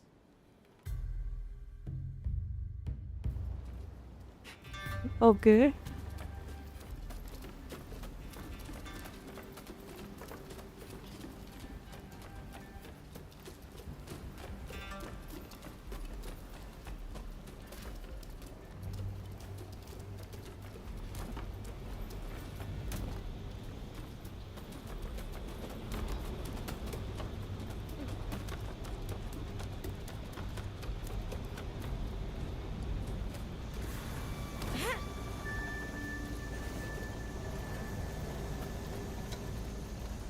Building a steam engine of this size requires incredible technology, not to mention a tremendous amount of iron and labor.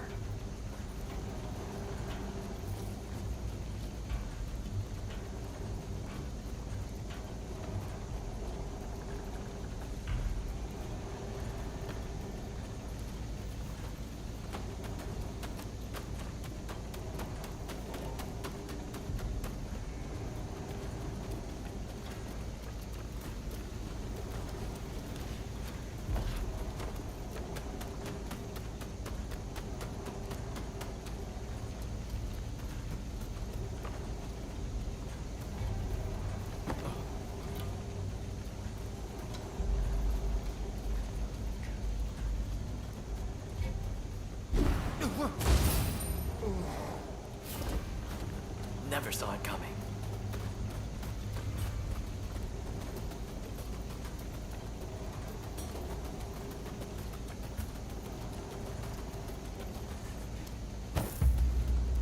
Oh, this details the workings of a new type of steam engine. Can't wait to pore over this.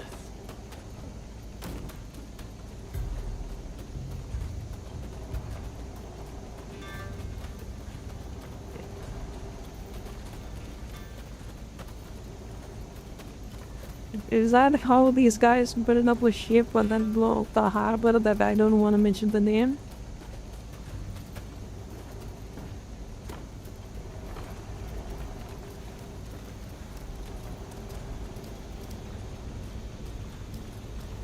Welcome in videos? Yeah, the steam engine is really good.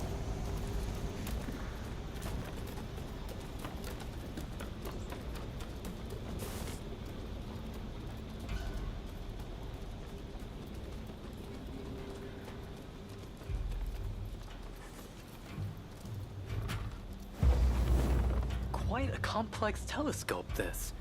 I must get Igashishi to examine it for me. I think this is enough of a haul. Let's go and find Sawamura.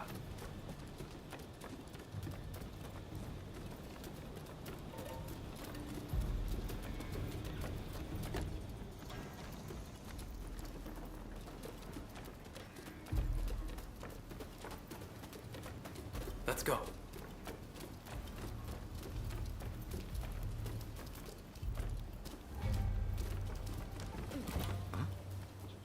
Where's Sawamura gone to?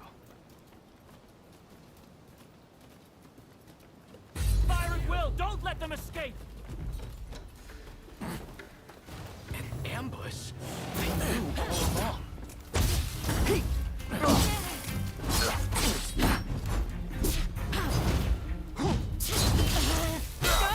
Sorry for the wait. I'm joining the fray.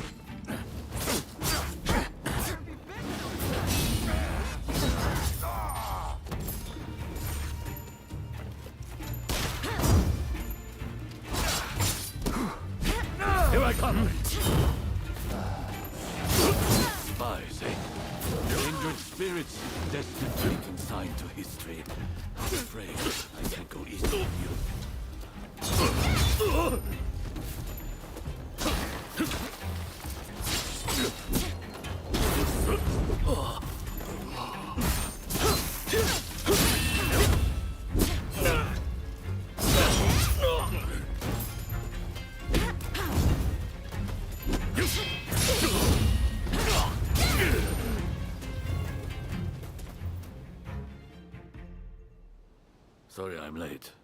got a little dicey, but mission accomplished. My deepest thanks, both of you. The mission accomplished. Given me exactly what I wanted. I particularly appreciate your restraint in subduing those in your way. Aside from that last unavoidable bit of conflict, of course. Nevertheless, there is one thing in particular on my mind. I haven't been able to stop thinking about what we saw.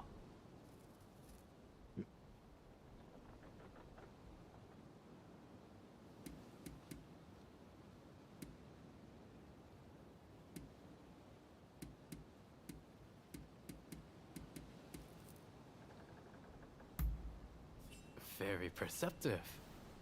I am no match for you. The sailor mentioned a poisoner who could cure him. Of course, he might well have been delirious in his final moments. But tuberculosis itself is not unlike a deadly poison. How could one use poison to cure it? There are ancient ninja arts that counter one poison's effects with another's. Perhaps tuberculosis can be suppressed the same way. Of course. Dude, are you supposed to be in this game? I think he kinda lost his way from it means I gave ever. A weakened version of the disease to protect against its full-blown form. Go back to means I gave him my guy. For tuberculosis. I wonder what other American medical advancements have we yet to learn. This only strengthens my resolve. I must go there no matter what. And I will return to Japan with a veritable treasure trove of knowledge. Even the cure for tuberculosis. I know it. Yeah, you gotta give me the patio walk.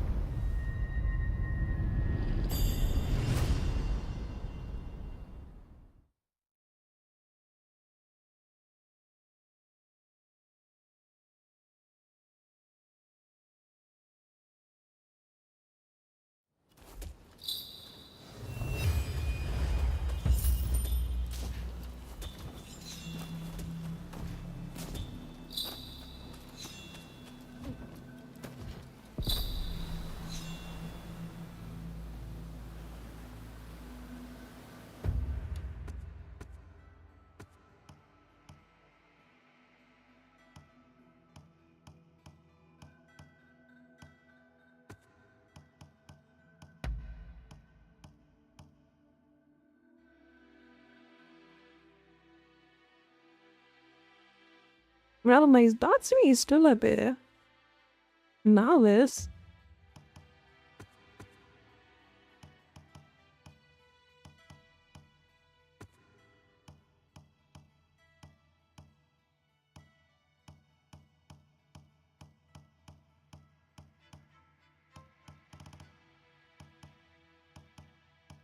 Probably increases more.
I think when I get near this bonfire, like when I'm exploring, I think it should automatically light up.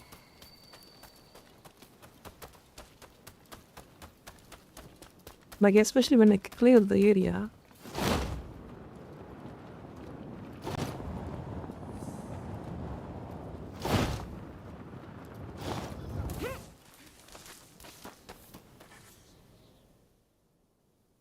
Sorry to cut to the chase, but this is important.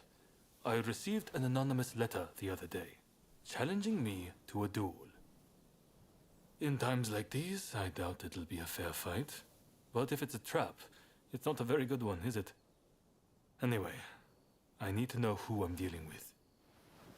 Takasugi was going to help me, but the Shogunate is watching us. The Choshu can't afford to be associated with any funny business.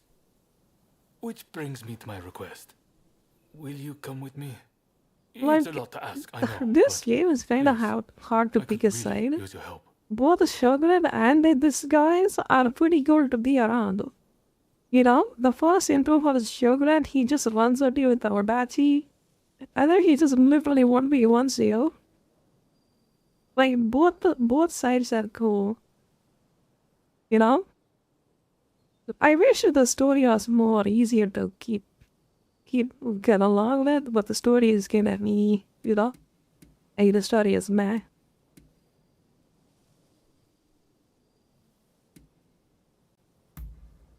Come to think of it, you probably haven't seen it at all. I wasn't exactly in peak fighting condition when we first sparred. Despite appearances, I'm not too bad with a sword, you know? I don't intend to be outshined by you. The letter specifies a time and place. We'll leave when it's time. So, are you with me? Good. Thank you. As always. Right. Let's go. To be honest, I wasn't expecting you to come.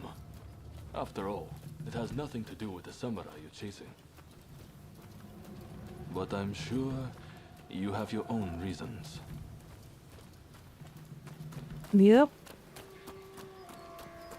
Over here! Get him!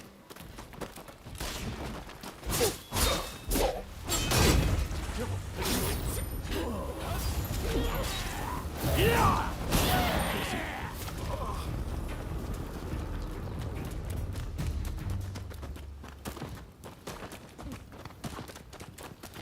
The battle's actually fun.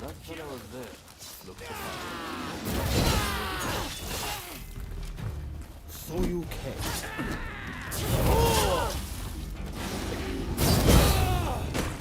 No need for fear. It's not over yet.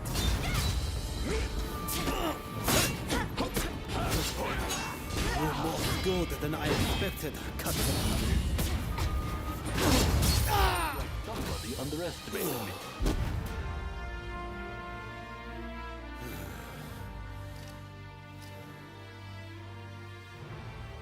Well fought.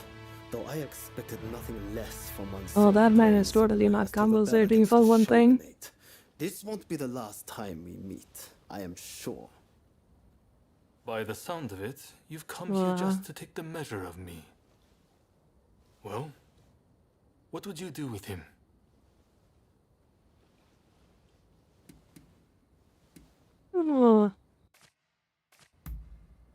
see. I happen to agree with you. You're soft, Katsura. Just like they say.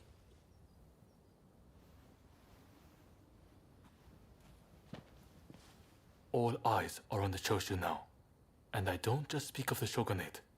If we can end this peacefully, then we must. But the way he wielded his sword, could he be from Satsuma? And with that level of skill, why he must be... No. I shouldn't make assumptions.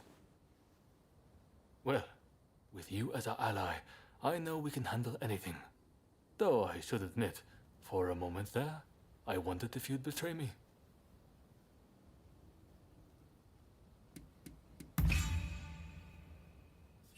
Then I'm glad to hear it. I suppose I should make this the last time I ever doubt you again. Thank you.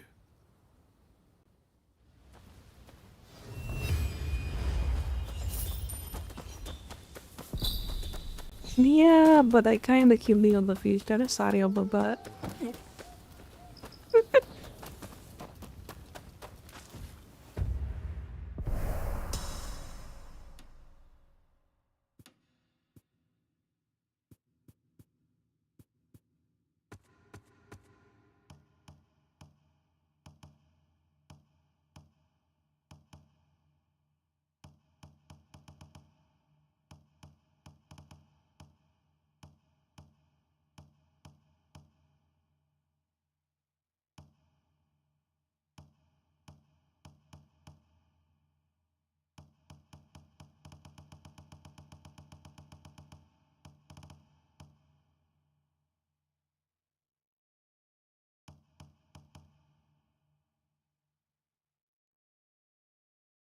Wait, which one teaches me that? Tatsumaki? Tatsumaki? I kind of forgot which one that gives me the skill. I just have to do the essay request, right? Or do I have to give them gifts or something? Yeah, that's like a pain in the ass on its own.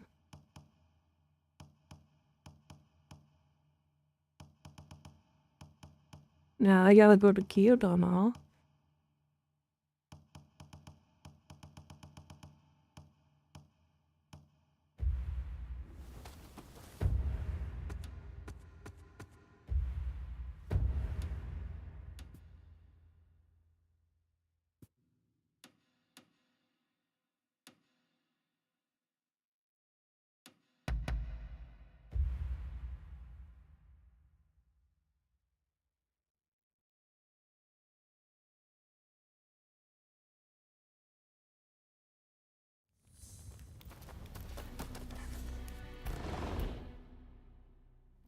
I've awaited your return.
Thought I'd drop by.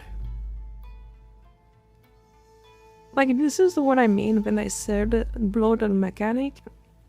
Like, why do I have to use the Testament of Soul in order to go back to another region? In order to do the side quest on that region? Can I just open up the map and then go to the next region? Like, you see? They just add so many frictions with the game. For no apparent reason. Now, what shall we do? You know, now instead of jumping from map to map, you have to go into your house, open the Testament of Soul, go into the third page. That's all I chapter you want. And then you go to the area and then do the side quest. Why? Why you have to add like that many friction into your game?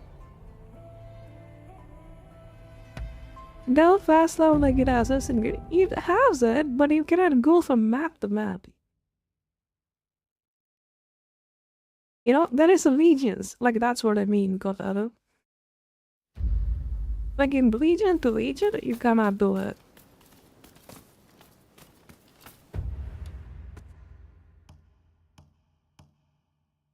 That's something. That's what they do. They add so many unnecessary frictions to a game that really doesn't add anything to it.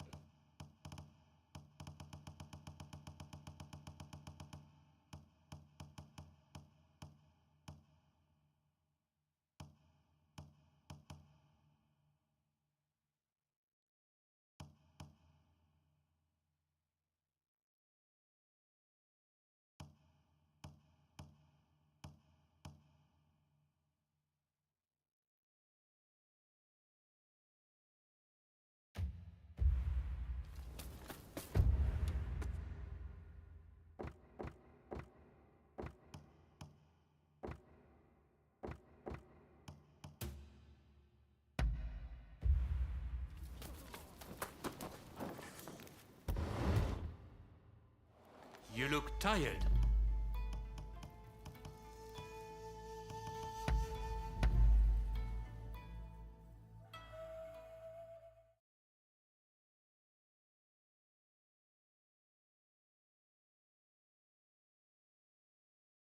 Not working too hard, I hope. Look after yourself, you hear?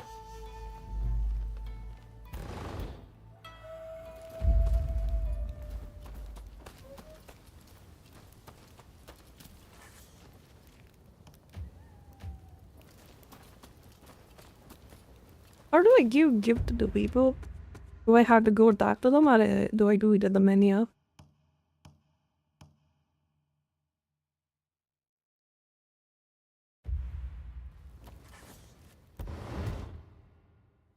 Not working too hard, I hope. I'm listening.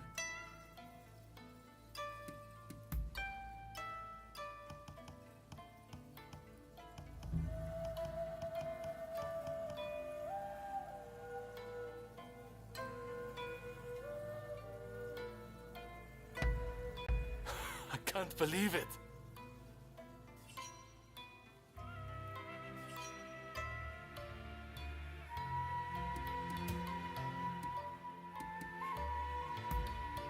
What is it?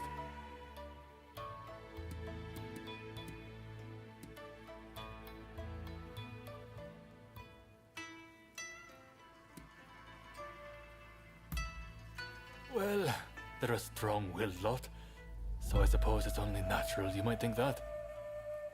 They might appear to share the same cause, but every one of them has got a different opinion. Honestly, it's a bit like herding cats. But I respect each of their goals, and I think my role is to support every one of them. I'm more than prepared for how difficult that will be. Thanks for letting me ramble on. I have renewed faith that I can keep going. There's no one else I can talk to like this.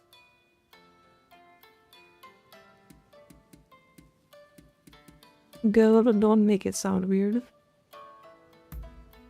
The Choshu tell me much the same, and quite often. To tell the truth, sometimes I think that myself. But to live is to suffer. And there are many times when not indulging in a drink seems all but impossible. It is only when I'm drunk that I can escape the hardships of this world. Besides, bonds are made stronger by sharing a bottle. Are they not? I am embarrassed by what happened the other time. But I need my sake. I hope you won't think too poorly of me for it.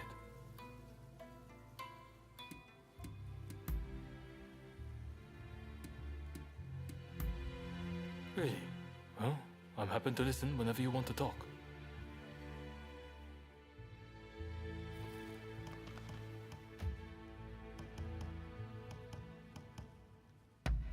Heading out already?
Three 35. Bumpy fire.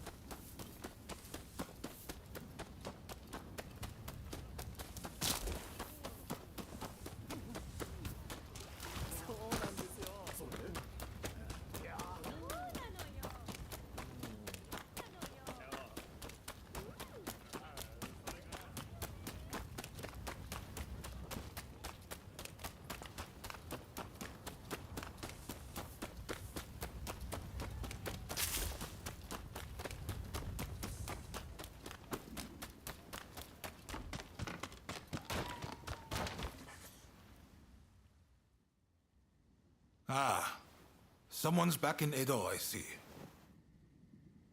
Look, this might seem sudden, but you need to leave Edo.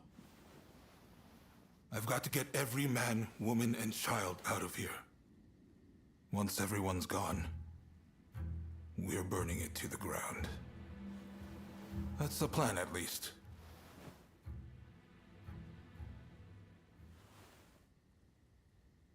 That sounds extreme.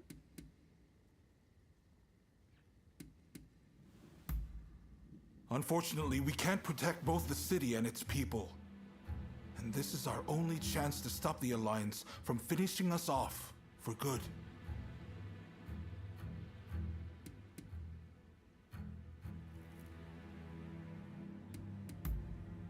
Good, because I've made up my mind. Who am I trying to kid? Look, I can't bear the thought of burning down the town where I was born and raised. But I owe it to the troops under my command to take decisive action. At any rate, we have a few days before the Alliance descend on Edo. I have to prepare as best I can. The British have strong ties to the Alliance, so I'll see if they'd be willing to help us broker a peace. I've got to get Sato, the interpreter, on our side. And then, I have to cool down the Shinsengumi.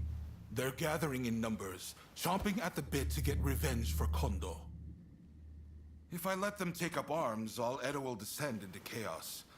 I've sent Brunei to talk sense into them, but he'll have an uphill battle.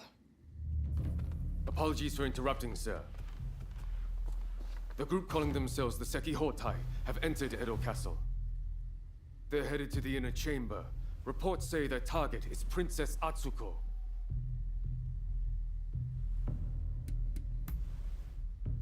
She's a former shogun's wife and a key figure of the Satsuma clan. I'm not sure what their plan is, but this is bound to rile up her clansmen. Her Highness's escort is undermanned and requires assistance. The Shinshogumi may have stalled the Sekihotai, but it is only a matter of time.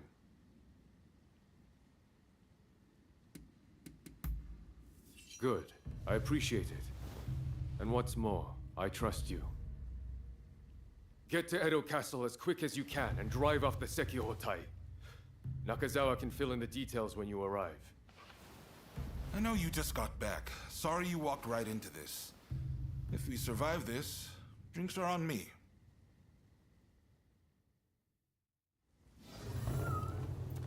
Alright, I think after this mission I can hop off. Let's very hop off now. I'm gonna get really sleepy.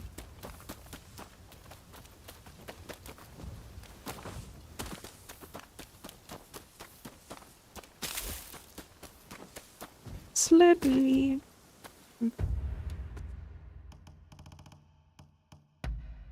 I think I will stop here.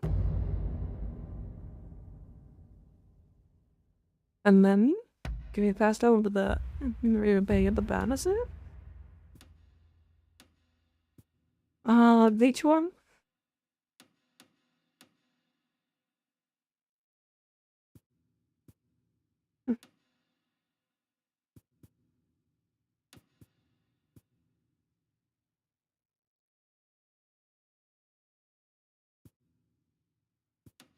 Any that London Club?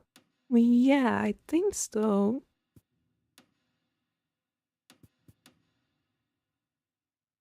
Yes, I can. At least for some of them.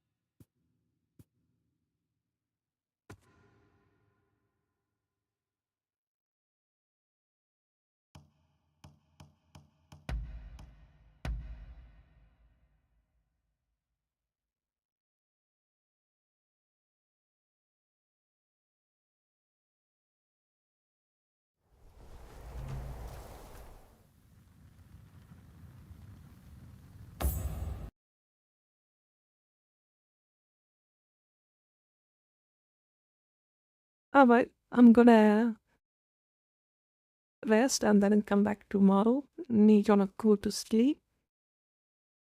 Thank you for dropping by. Thank you for the follow and thank you for the support. Really appreciate it. It means so much to me. And with that, thank you for the agreement.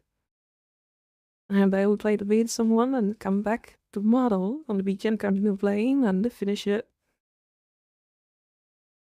Have a good night. Thank you, thank you. Have a good night too. Sweet dreams, sweet dreams. See you. Let's see. There's someone else, later. Doing this. I can't wait to be yet. It's been a while since I raided that one. Raided then. Just take out on for the raid, and you guys can hop off after that. Thank you. Have a nice day, or night, or afternoon, whatever time zone you guys are from. And with that, Alex is signing out. Bye bye. Bye bye. Bye bye.